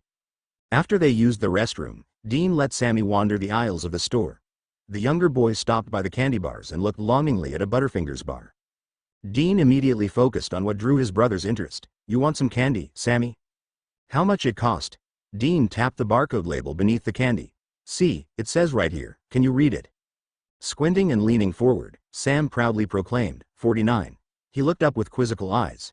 Is that a lot? Nah. You want it? Can I? Sure, no problem. Dean dug into the depths of his jeans pockets, pulling out a quarter and 2 dimes. He tried to remember if this was one of the states that charged tax on food as he reached into his jacket pocket, forgetting about the right pocket that had a hole in the bottom. Sammy was anxiously watching and waiting. Do we need to ask Dad? No, I've got it. Just gotta find it, Sammy. He smiled victoriously as he retrieved a nickel. There ya go. He turned his attention to the clerk. Hey, mister, you charge tax on food? Looking up from the magazine he was reading at the counter, the clerk replied, no tax on food. Here you go then, Sammy. Give the man the candy bar and then the money. Can you do that? What about you, Dean, don't you want something? Nah, I'm good. Sammy grinned that big starlight smile, the one that could light up the darkest night, and that was all Dean needed. John entered the mart then, having filled up the tank on the Impala. You boys go on out. I've gotta pay for the gas and take a leak, then I'll be out. The boys started across the lot, over to where the Impala was parked next to the pump. Another car had pulled in after them, and Dean stopped cold when he saw it. Strapped across the old Cadillac's trunk was a deer, the bullet wound to the heart still seeping dark red blood, almost black. Sammy ran to the deer and gently touched its hide. Dean, is it dead? Tears were starting to well in his eyes, never having been this close to death, never before witnessing it firsthand. With a lump in his throat, Dean replied, Yeah, Sammy. Why? What did it do? Why'd they hurt it? Sammy was softly petting the side of the deer, the pain and confusion in his voice searing through Dean's gut. Hey, kid, stop touching the merchandise, a gruff, loud voice called out. Dean turned and was face to stomach with the rude man from the restroom. Come on, Sammy. He tried to grab Sam's hand and lead him away, but Sammy had other ideas. You're a mean man. Oh, yeah? Well, you're a stupid fucking brat.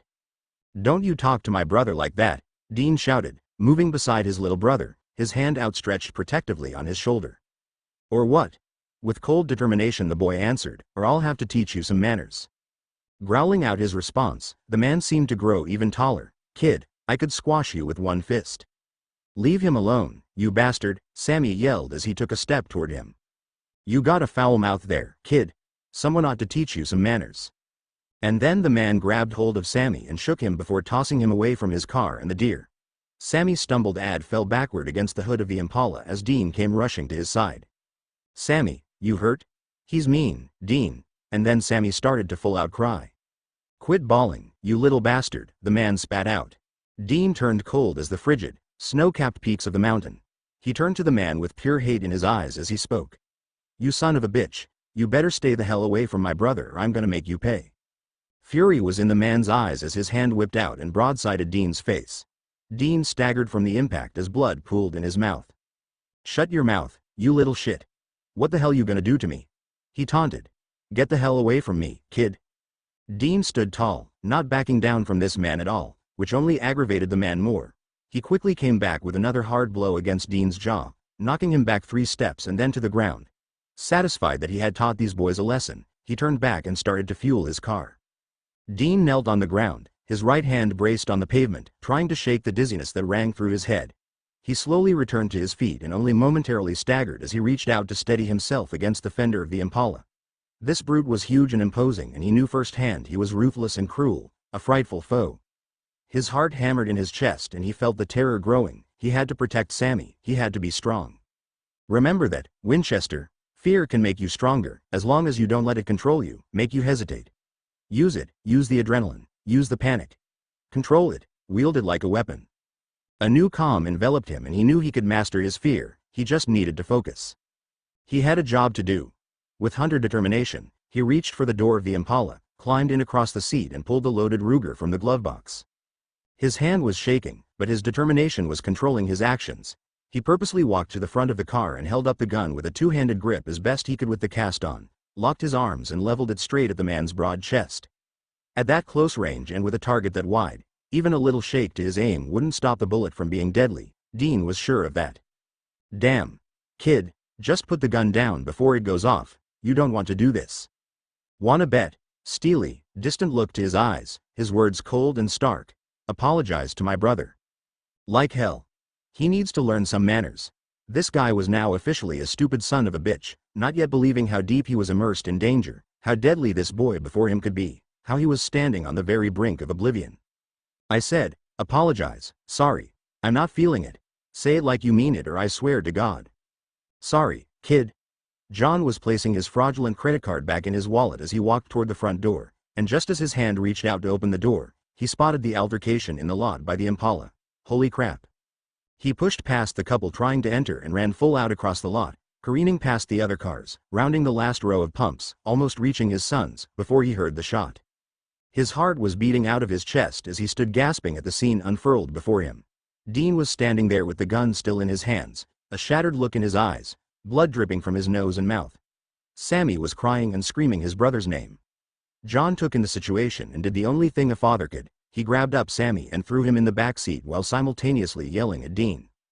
"Dean, get in the car. Now." Dean hesitated only a moment before pulling open the door to the back seat and climbing in. John jumped into the front and started the mighty engine. He peeled out of the Quickie Mart and headed down the highway, hoping he could make the interstate before the cops arrived.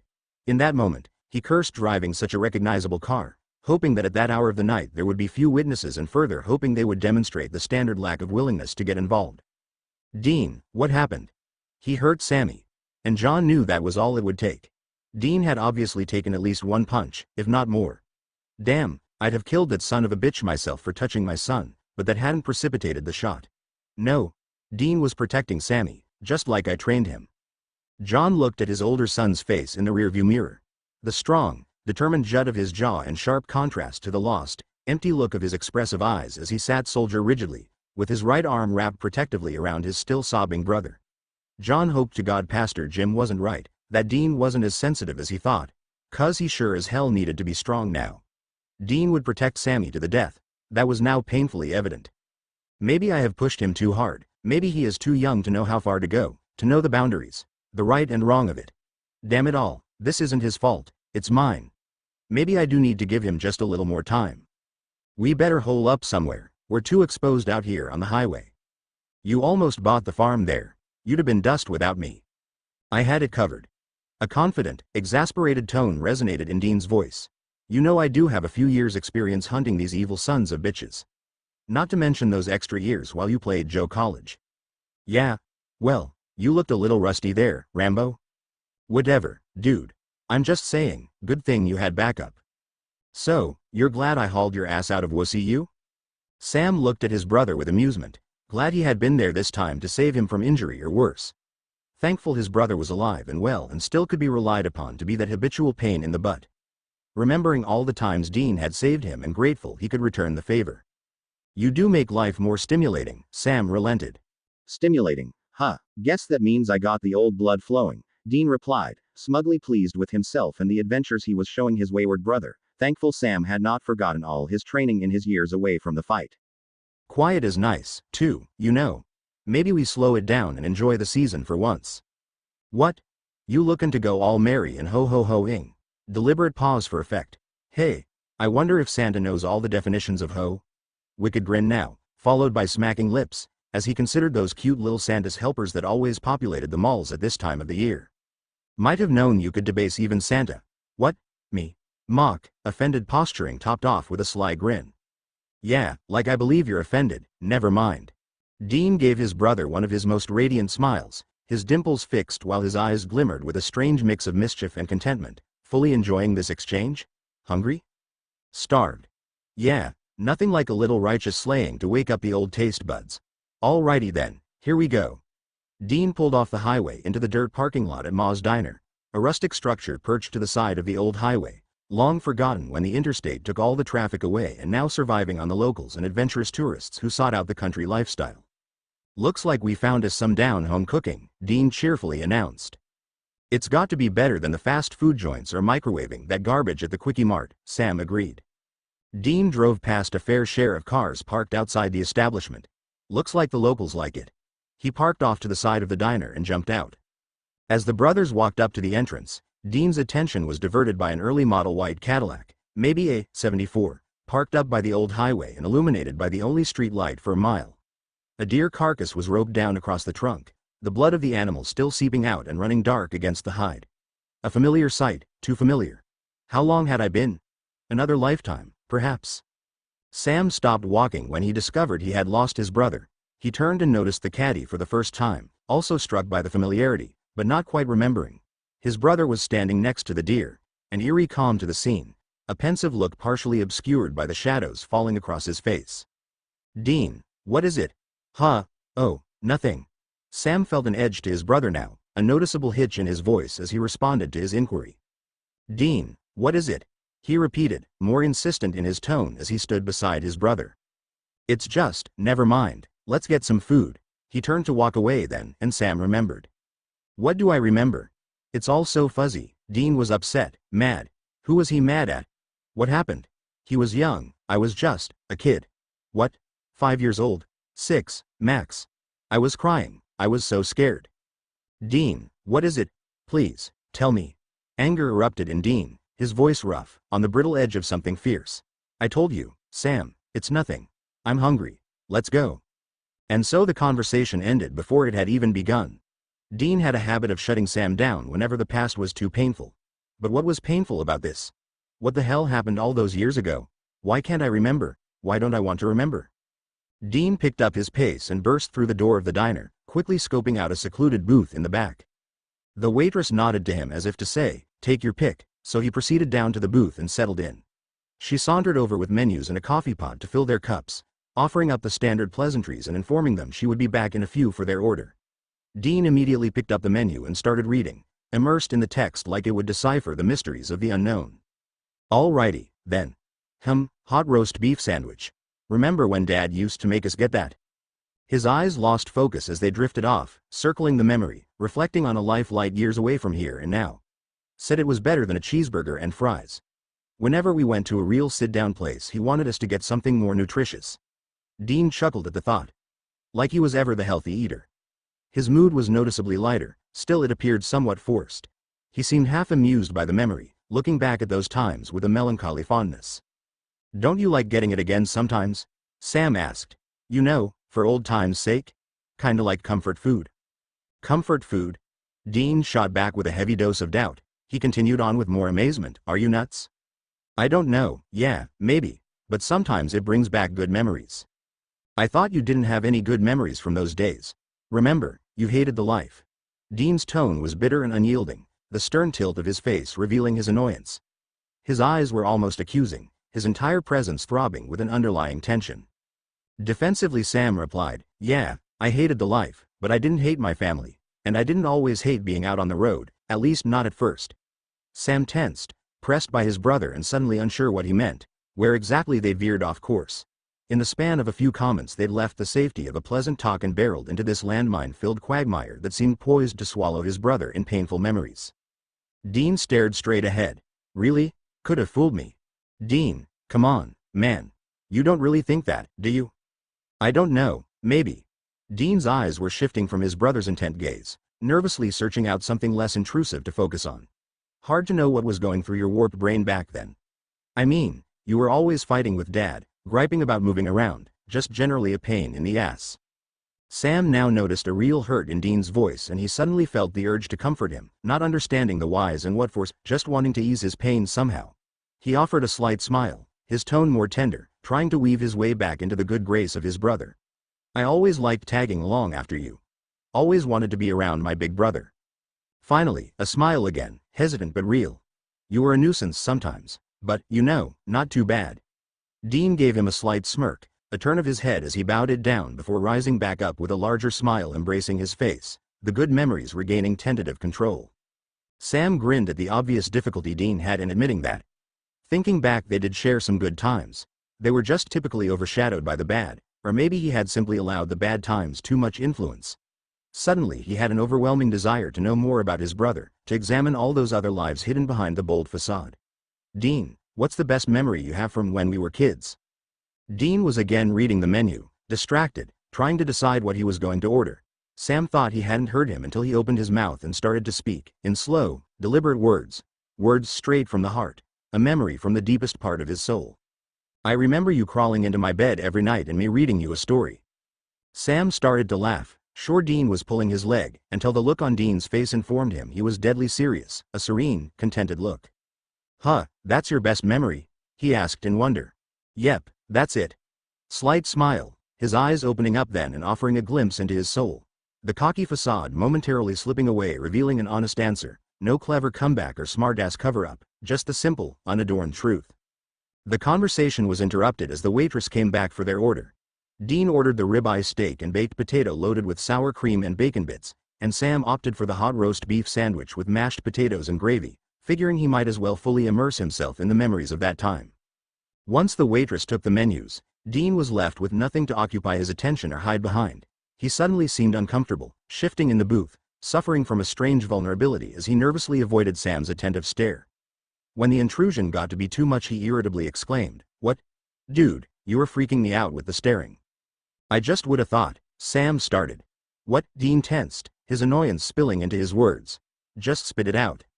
Sam huffed out a sigh of exasperation, his irritation with his brother only surpassed by his concern.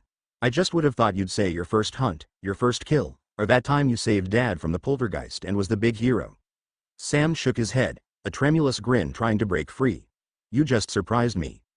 Any trace of a smile quickly left Dean's face, an angry scowl emerging. We're talking family here, Sam, not the job. There's a difference, or didn't you ever get that? Realization flashed on Sam's face, a slight rise of his eyebrows as his brother's words struck a familiar, but forgotten chord. I guess not. I guess I never really separated it out like that. I just, you know. Yeah, you hated the job and you hated your family, Dean curtly replied before staring off again across the diner, searching out something of interest to focus his attention on. Dean, I never hated you. Silence again as Dean processed the thought, before he softly whispered, yeah, but you could have. What? Sam blurted out, his eyes wide and his face frozen in disbelief. What the hell does that mean? Nothing. Forget about it. Forget about it. No, you don't get to drop a bombshell like that and then just tell me to forget about it. Sam reeled himself back, taking a deep breath and allowing his concern to mellow out his harsh comeback. He leaned forward on the table, his eyes connecting with his brother as he gently asked, Dean, what's going on with you? Sam was now truly worried about this whole share and care conversation. Dean had started to open up to him in this backwoods diner of all places, hinting at what was bothering him before again closing down. What the hell is going on with him? Dean started to speak, hesitating briefly before continuing in a soft, small voice, so different from how he normally sounded. You know, my first hunt wasn't exactly something to celebrate. No, Sam softly whispered, waiting for more, and trying hard not to break the spell that had suddenly moved his brother to share a piece of himself. Dean again offered up a half-hearted smile, a nervous attempt at avoiding the emotions of his words, but his eyes betrayed him, the barest trace of moisture collecting in deep pools of green. No, Sammy. Just a plain statement of fact, yet Sam felt the undertone, something left unsaid. I mean, you can't just leave it at that, big brother. What, Dean? He kept his voice low and reassuring. What happened? A slow sigh, then Dean expelled a ragged breath before answering, I learned to make the first shot count. What does that mean? Dean, tell me, what happened? I don't really remember. Another long pause, as Dean glanced around them at the empty booths, ensuring no one was within earshot. Hesitant enough to let Sam into his hidden world, knowing he couldn't bear to let anyone else witness his pain. It seemed like Dean wanted to talk, had been holding this story in for so long it just needed to be told. Yet he still seemed buried within the memory, not knowing how to extricate himself from this hole and let it out. He looked into his brother's eyes then and nervously started to speak. Well, yeah, you wouldn't. You were only 6. Then you were 10? Sam's voice couldn't restrain the incredulous inflection. 10 years old? What was Dad thinking? Obvious disapproving tone, disgust for the way they were raised once more rising up. Not his fault, Dean quickly defended. I was on his case for months to let me on a hunt. He captured his brother's eyes with his firm tone. It was my decision. Aside from the obvious, that a 10-year-old can't be held responsible for decisions made that should have never been allowed, Sam knew there was more to this story. Some underlying hurt Dean wanted to expose, but was still unsure of how to go about doing it, still uncertain if he could trust his brother with his hidden secrets. Scared to lower that wall and reveal his pain. What happened, Dean? Sam took a moment to still his own heart, to steady himself as he tried to reach his brother. He decided to start at the beginning, keep it simple until Dean could move the conversation into where he needed it to go. What did you hunt? Sam waited, knowing Dean had brought up this topic and something was loosening his tongue. Obviously he wanted to tell the tale. He just needed the time and space to tell it at his own pace. Dean was staring out the window, distracted again by that caddy parked out under the street light, remembering. It was a deer, just a deer. He paused, drawing in a deep breath and expelling it with a gentle sigh, his eyes filling with emotion as he continued. But, man, to watch it die like that, never in my life have I seen something struggle so hard to live when there was no hope, no chance. I don't remember. Wait, that's it, Sam added, his mind going back over years of memories, stopping at a pivotal moment, the hazy time starting to take shape. I remember seeing a car in the parking lot with a deer strapped to it and I started to cry. I called the man a bad word, and you. He told you to shut up and quit bawling, Dean interrupted, the words flowing out of him as if some huge barrier had been knocked down. He grabbed you and shook you. The look in Dean's eyes was heartbreaking as he remembered that time. How small and insignificant he had felt going toe-to-toe with that 6-foot monster bullying his kid brother. I told him to get his damn hands off you or I was going to make him pay. What did he say to that? Sam whispered. Dean was again staring out the window, lost in a faraway memory, an unpleasant time, a crossroad in his life. Say? He didn't say anything. Dean turned and looked directly into Sam's eyes, probing to see if there was understanding there, if he could trust him with this secret, so long buried and now fighting its way back to the surface. No longer willing to suppress his feelings, wanting to finally be free of their burden. One more quick breath before he continued. He hit me. Hard, right across the mouth. What? Sam gasped. Dean, what did you do? Dean again seemed unsure, uncertain if he truly wanted to revisit these feelings, if he could bear to remember that time. He was wavering, still scared Sam wouldn't understand, that he couldn't make him understand. So scared to let it out, but tired of holding it in. Dean? What happened? Oh, hell. You know this is never gonna leave you alone. Sam will never leave you alone. Just let it out. To hell with it. Dean fixed his gaze upon his brother and solemnly spoke, all emotion locked down tight. I grabbed the Ruger out of the glove box and shoved it in his face. You pulled a gun on the man? He was an asshole, he deserved what he got. Sam was getting scared now, the look in Dean's eyes distant and unreadable. His brother actually scared him on rare occasions like this, when his fury sometimes overshadowed rational thought. He knew if Dean was protecting his family, anything was possible. What did Dean do all those years ago? Why can't I remember? Why don't I want to remember? Dean, what happened? What did you do? What do you think I did? Dean stared directly into his brother's eyes, trying to determine just who Sam saw sitting across from him, what he thought he was capable of, if he had any clue how far he would go for him. You think I killed him? I don't know, Sam trembled from the thoughts racing through his head, the image before him so familiar and yet so scarily unknown. His brother almost daring him to think the worst. Dean, you're scaring me. Dean's eyes were misting up, tears ready to fall, but he was stubbornly holding them back, determined to be brave. All the memories assaulting him at once, overwhelming his resolve and taking him back to that young age when he struggled so hard to hold it all together and be brave. Baby, it's all right to cry. You are my brave son, but you're safe now. You need to let the pain out, you need to release the hurt. His eyes darted around the diner, trying to find some compelling distraction to sway his attention, trying to still the voice in his head. I try to be brave, Mom, I try. I'm just so tired of being strong, I'm just so tired. One lone tear broke free and rolled down his cheek, his hand quickly wiping it away. Please, Dean. Whatever happened, it's all right. I know you were just protecting me. Dean drew in another deep breath, a hesitant grin trying to break free, a last attempt to hide his feelings. Yeah, well, I didn't kill him. Nervous laughter then, eyes still searching, needing, desperate to be rid of this pain. Wanted to, but didn't. Dean coughed out an anxious gasp as he shifted in his seat. I hated him, you know? But not enough to kill him. Didn't have it in me back then. Sam didn't like the qualifier on that statement. Back then. I mean, Dean is hardly a Boy Scout, but he's not a killer. He would never kill over rough treatment or a slap. What we kill is evil, it deserves to die, anyone would testify to that. That's all very different than this. I mean, Dean would never. You know what's funny? Dean continued, almost as if once he started he couldn't hold back any longer, suddenly not wanting to hold back. No, what? I wanted to kill him for treating you like that. I wanted to make him pay. You know why I didn't? You know why I didn't have the stomach for it? No, Dean. Why? That damn deer, from your hunt. Yeah. A look of resignation, then slowly realization flickered across his face. Dean, what happened to the deer? Took 2 shots. First one only wounded it and the damn thing just thrashed around on the rocks, stumbling and gasping and fighting with all its strength, but it was dying. I knew it, Dad knew it, the NLY thing was, the damn deer refused to accept it. Just kept fighting until it finally broke its own goddamn leg and still it tried to live. Dean seemed to dissolve before his brother's eyes, all his feelings hidden for so long seeping out. Those expressive eyes of his opening up, all his pain swimming in a sea of green. His face a canvas detailing all his hurts, each one wearing upon his youth and forever marking him. To see it struggle like that, it just... Man, worst sight I'd ever witnessed. Dean. I'm sorry. Sam's voice broke, his face mirroring his brother's, his bottom lip quivering as he tried to stay strong. Why didn't you ever tell me about this? I could have been there for you. He sucked in a deep breath, his gut tensing as he broached the subject. Did Dad ever say anything? Yeah, right, never talked about this with anyone, Sam. Not once.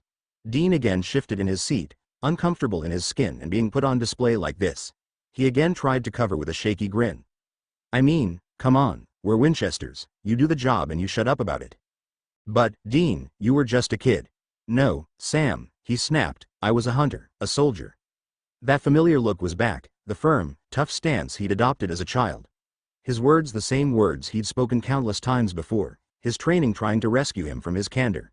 You said it yourself, we were raised to be warriors.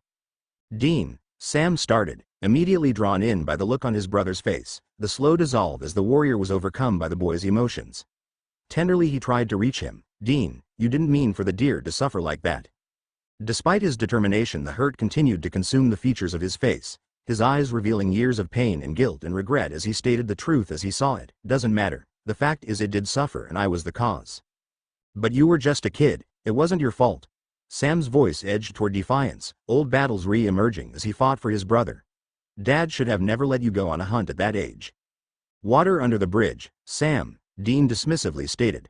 Sam hesitated, unsure how hard to push. Dean, what else? Surprise registered on Dean's face as he looked up into his brother's eyes. What? He forced out a smile, the mirror image of the cocky grin he always brought out when the going got tough. That's not enough for ya, Sammy? I don't know, it just seems like there's more, is there? Can't fool you, huh, little brother? Hesitant smile, trying to. Dean, you've come this far. Please, tell me, can't, Sammy? Why? Why can't you? Please, Dean, you can trust me.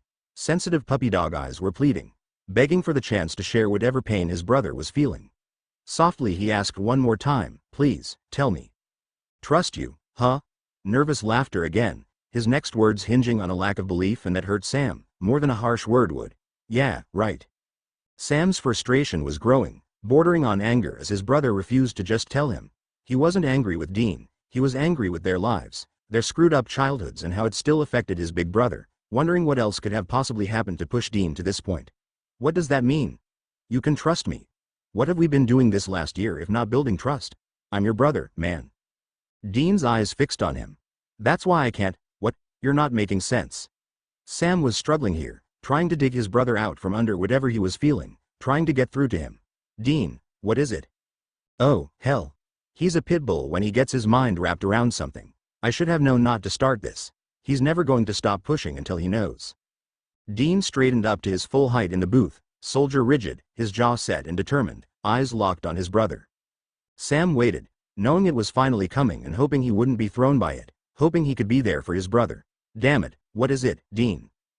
Dean took in a deep breath, and then the floodgates opened and the truth held so tightly through the years spilled out. My biggest fear was you'd find out what I'd done, that I'd killed Bambi. Then when you saw that deer and went off on that hunter, I knew I was right. I knew for sure that if you ever found out, you'd hate me. No, never. Yeah, Sammy, you would have, and I knew it. It scared the crap out of me that you'd find out what I'd done. His voice turned almost fragile as he took a step back in time. You were 6 years old, everything was black and white, no shades of gray. But Dean, I was just a kid, I didn't know any better. Yeah, well. Sam took a deep breath, his eyes focused on his brother as he tried to bridge the distance, tried to find a way to let Dean see himself through his eyes, the eyes of a child who'd always worshipped his big brother, the eyes of a man who still did. Dean, I idolized you. I thought you could do no wrong. Dean stared at the silverware, his hand absently fingering the dinner knife, his finger gently running along the blade until he succeeded in drawing out a thin line of red on his thumb, trying with all his might to withdraw from the world and this conversation, wondering how he'd ever been sucked into this vacuum. Sam's eyes were constant on him, and he felt them boring a hole through his skin, probing ever deeper, demanding answers, answers he no longer cared to examine.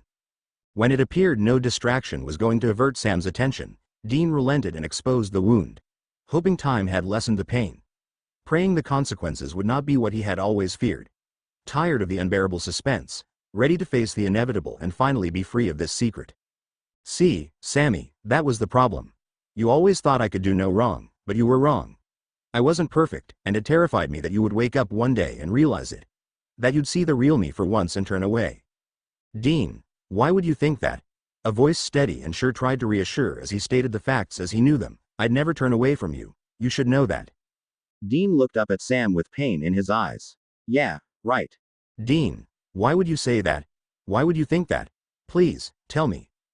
Dean's pain was consuming every feature on his face, every fear he had buried as a child rising to the surface, no longer refusing to be denied. He took in a deep breath and slowly released it, dreading the words as he finally revealed the truth. You turned on Dad. What, you always judged Dad, you always. He choked down a tense breath before he continued. You turned against Dad when he didn't live up to your expectations. Dean gave a small shirk of his head, that hesitant scared grin again twisting his mouth into a fake smile. He gave one last shrug. Why would I have been any different?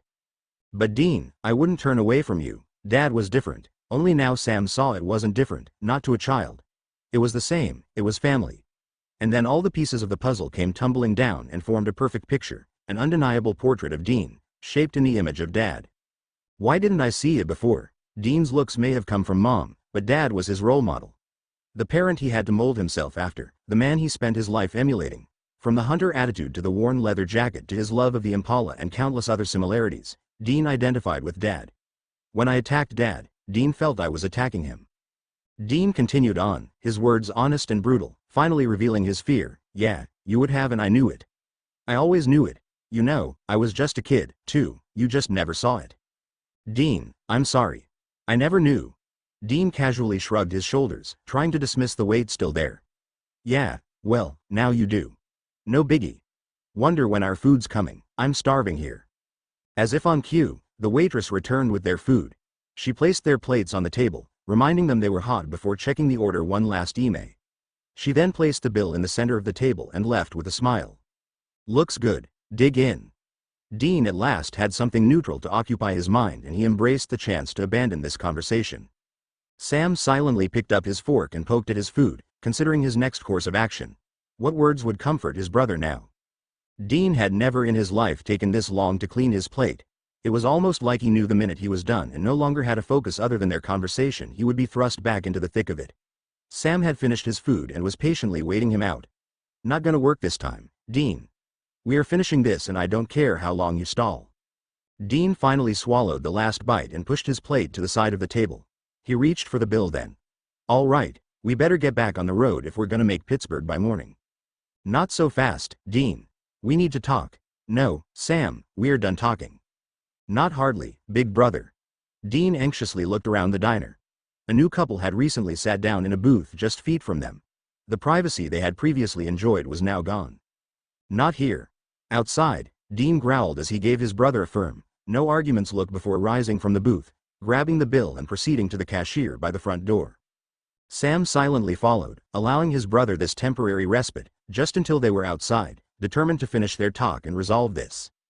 Once outside, with only the stillness of the night to disturb them, Sam again pursued the truth. Dean, we are talking about this, now.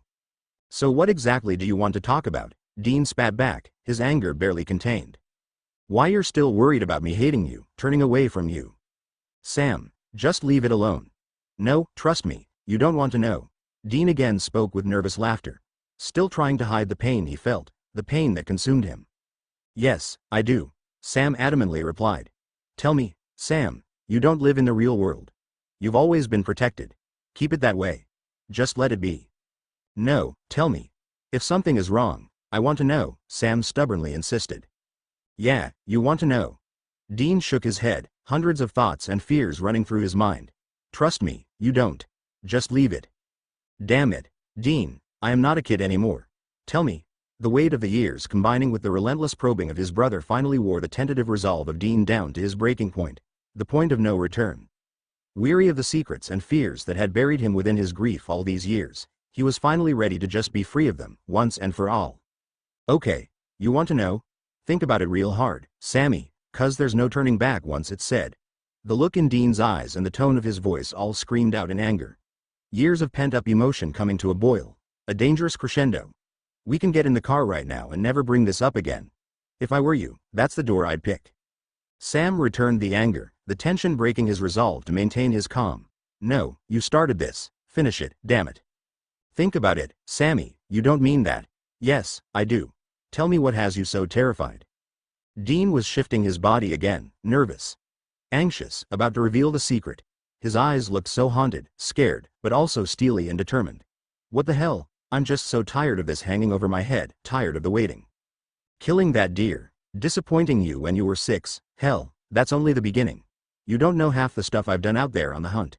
You have no idea the things I've killed. What I've had to do to keep going, What I've lost along the way. All these years, I did my damnedest to protect you from the truth, to give you a safe world to live in, and you have no idea the cost. The truth is, you have no idea what I'm capable of. Whatever you did, whatever you killed, I know you did your best. Dean, you don't have to be perfect, you're human, that's what it means to be human. So you made some mistakes, who hasn't? It doesn't make you a bad person, it doesn't mean you don't deserve my love and respect. Sam shuddered from the urgency of his words, his response heartfelt and real. His next comment the truth he only wished his brother could believe. I could never look down on you. Never. Those are nice words, Sam, but you don't know. Dean's voice was again fracturing, breaking up from the strain.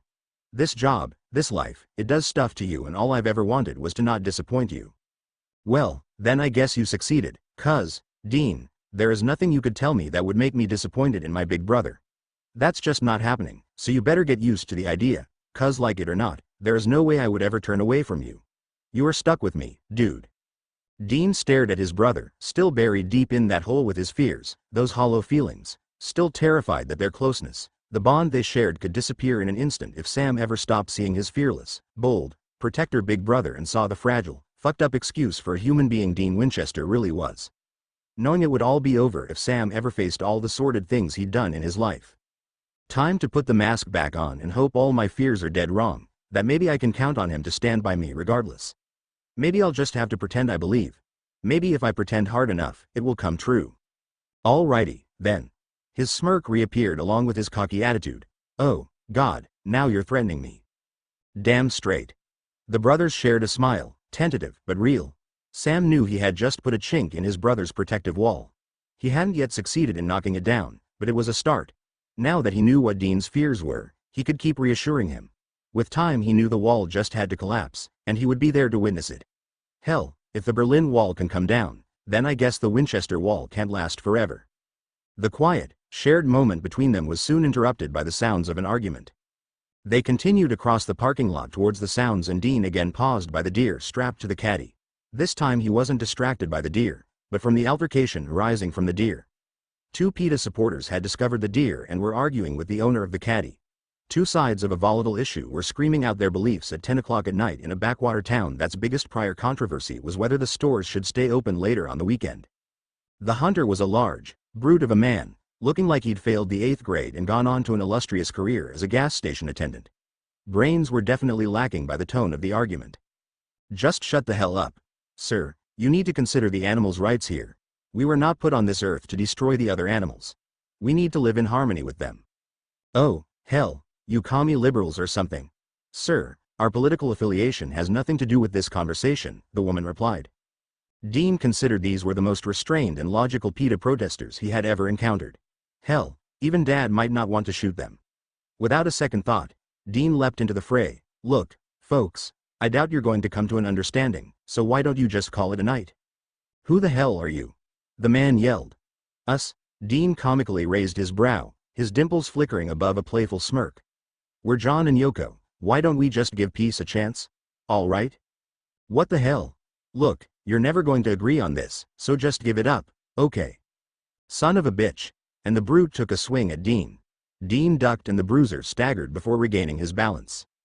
Last chance, mister. Let it go, Dean reasoned, demonstrating considerable restraint. Or what? Dean hauled off and connected his right fist with the deerslayer's jaw.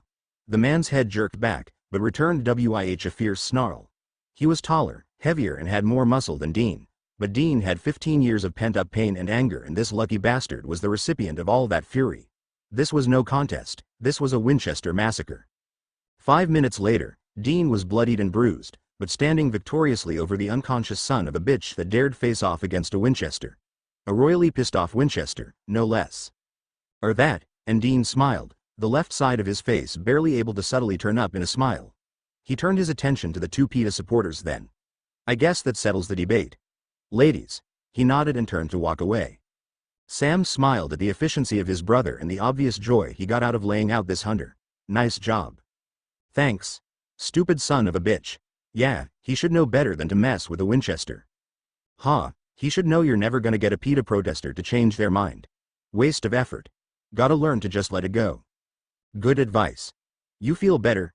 Dean looked at his brother then, knowing this conversation was hardly about a stupid deer hunter. At least not this stupid deer hunter. He thought back to that other hunter, all those years before, still wishing he could lay him out on the ground, make him pay even more for hurting his little brother. He guessed maybe what happened all those years ago just had to be enough. Dad had checked all the newspapers for any article on the incident and found nothing. Hospital records said it was just a flesh wound. The guy probably didn't even have a limp after it healed. As a kid, he just wanted to make him pay, wanted to hurt him for hurting Sammy. Dad had always said if you fire a gun, you shoot to kill. Dean had disobeyed the directive. He meant to hurt him, not kill him. Like he'd told Sam, he didn't have it in him back then to kill. He'd hit what he was aiming at. Still, he'd been lucky. Now he knew even a leg wound could be deadly. A major artery or an infection and the guy could have lost the leg or even died. It could have ended so very differently. The dumb bastard was lucky. Lucky he met up with Dean when he was still a child trying to be a man, before he had completely succeeded in burying his innocence. Now, it might have gone differently and that scared him. How could Sam understand what he was capable of, when he himself was still unsure? It scared him sometimes when he considered how far he would go to protect his family. Dean, you all right? Never better. And Sam almost believed it. He would have in the past, but now he knew one of Dean's many secrets. His brother had finally cracked open the door to his psyche and given him a glimpse of the life he lived as a child. A life Sam should have been aware of, but somehow was shielded from, or just lacked the insight to see, blinded by the image of his fearless protector. Now that he knew, he hoped to reach his brother, to finally batter down that wall and connect with that scared child and rescue him. It was going to take time. After all, that wall wasn't built in a day. It had been constructed brick, by every harsh word or hurtful event over the course of his brother's troubled life. Sam was in this for the long haul. However long it took, he would be there to help his brother heal from his childhood. Dean had taken care of him his entire life. Maybe it was his turn now. Dean, remember when Dad used to let us drive the Impala out in the desert, when we were, what, just 12 or so? Good thing we were tall or we'd never reached the pedals. Yeah. And Dean smiled a warm, genuine smile. The memory touching on one of the good times in their lives, one of the times Sam had previously buried and forgotten. One of the times that maybe they needed to revisit more. A happy, fun time, a fond memory. Dean was grinning wildly. I remember when he told you to back it down that narrow dirt road and he better not hear any scrub trees scratching the paint on his baby. I can't believe he trusted you to do that. I'd have thrashed you if you'd scratched up that car. Man, that made me nervous. Those bushes were right up next to the road. The car barely fit and I knew how much he loved that car.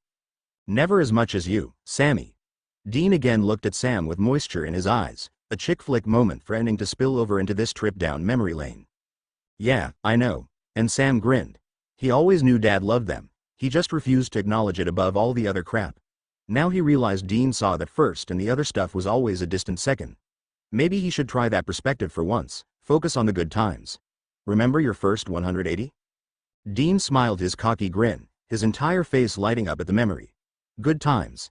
Sam contentedly watched his brother, now so relaxed and happy, a totally different man than the one he just shared a major conversation with. Good times, Sam agreed, and he smiled, because he knew he actually meant it. Ended.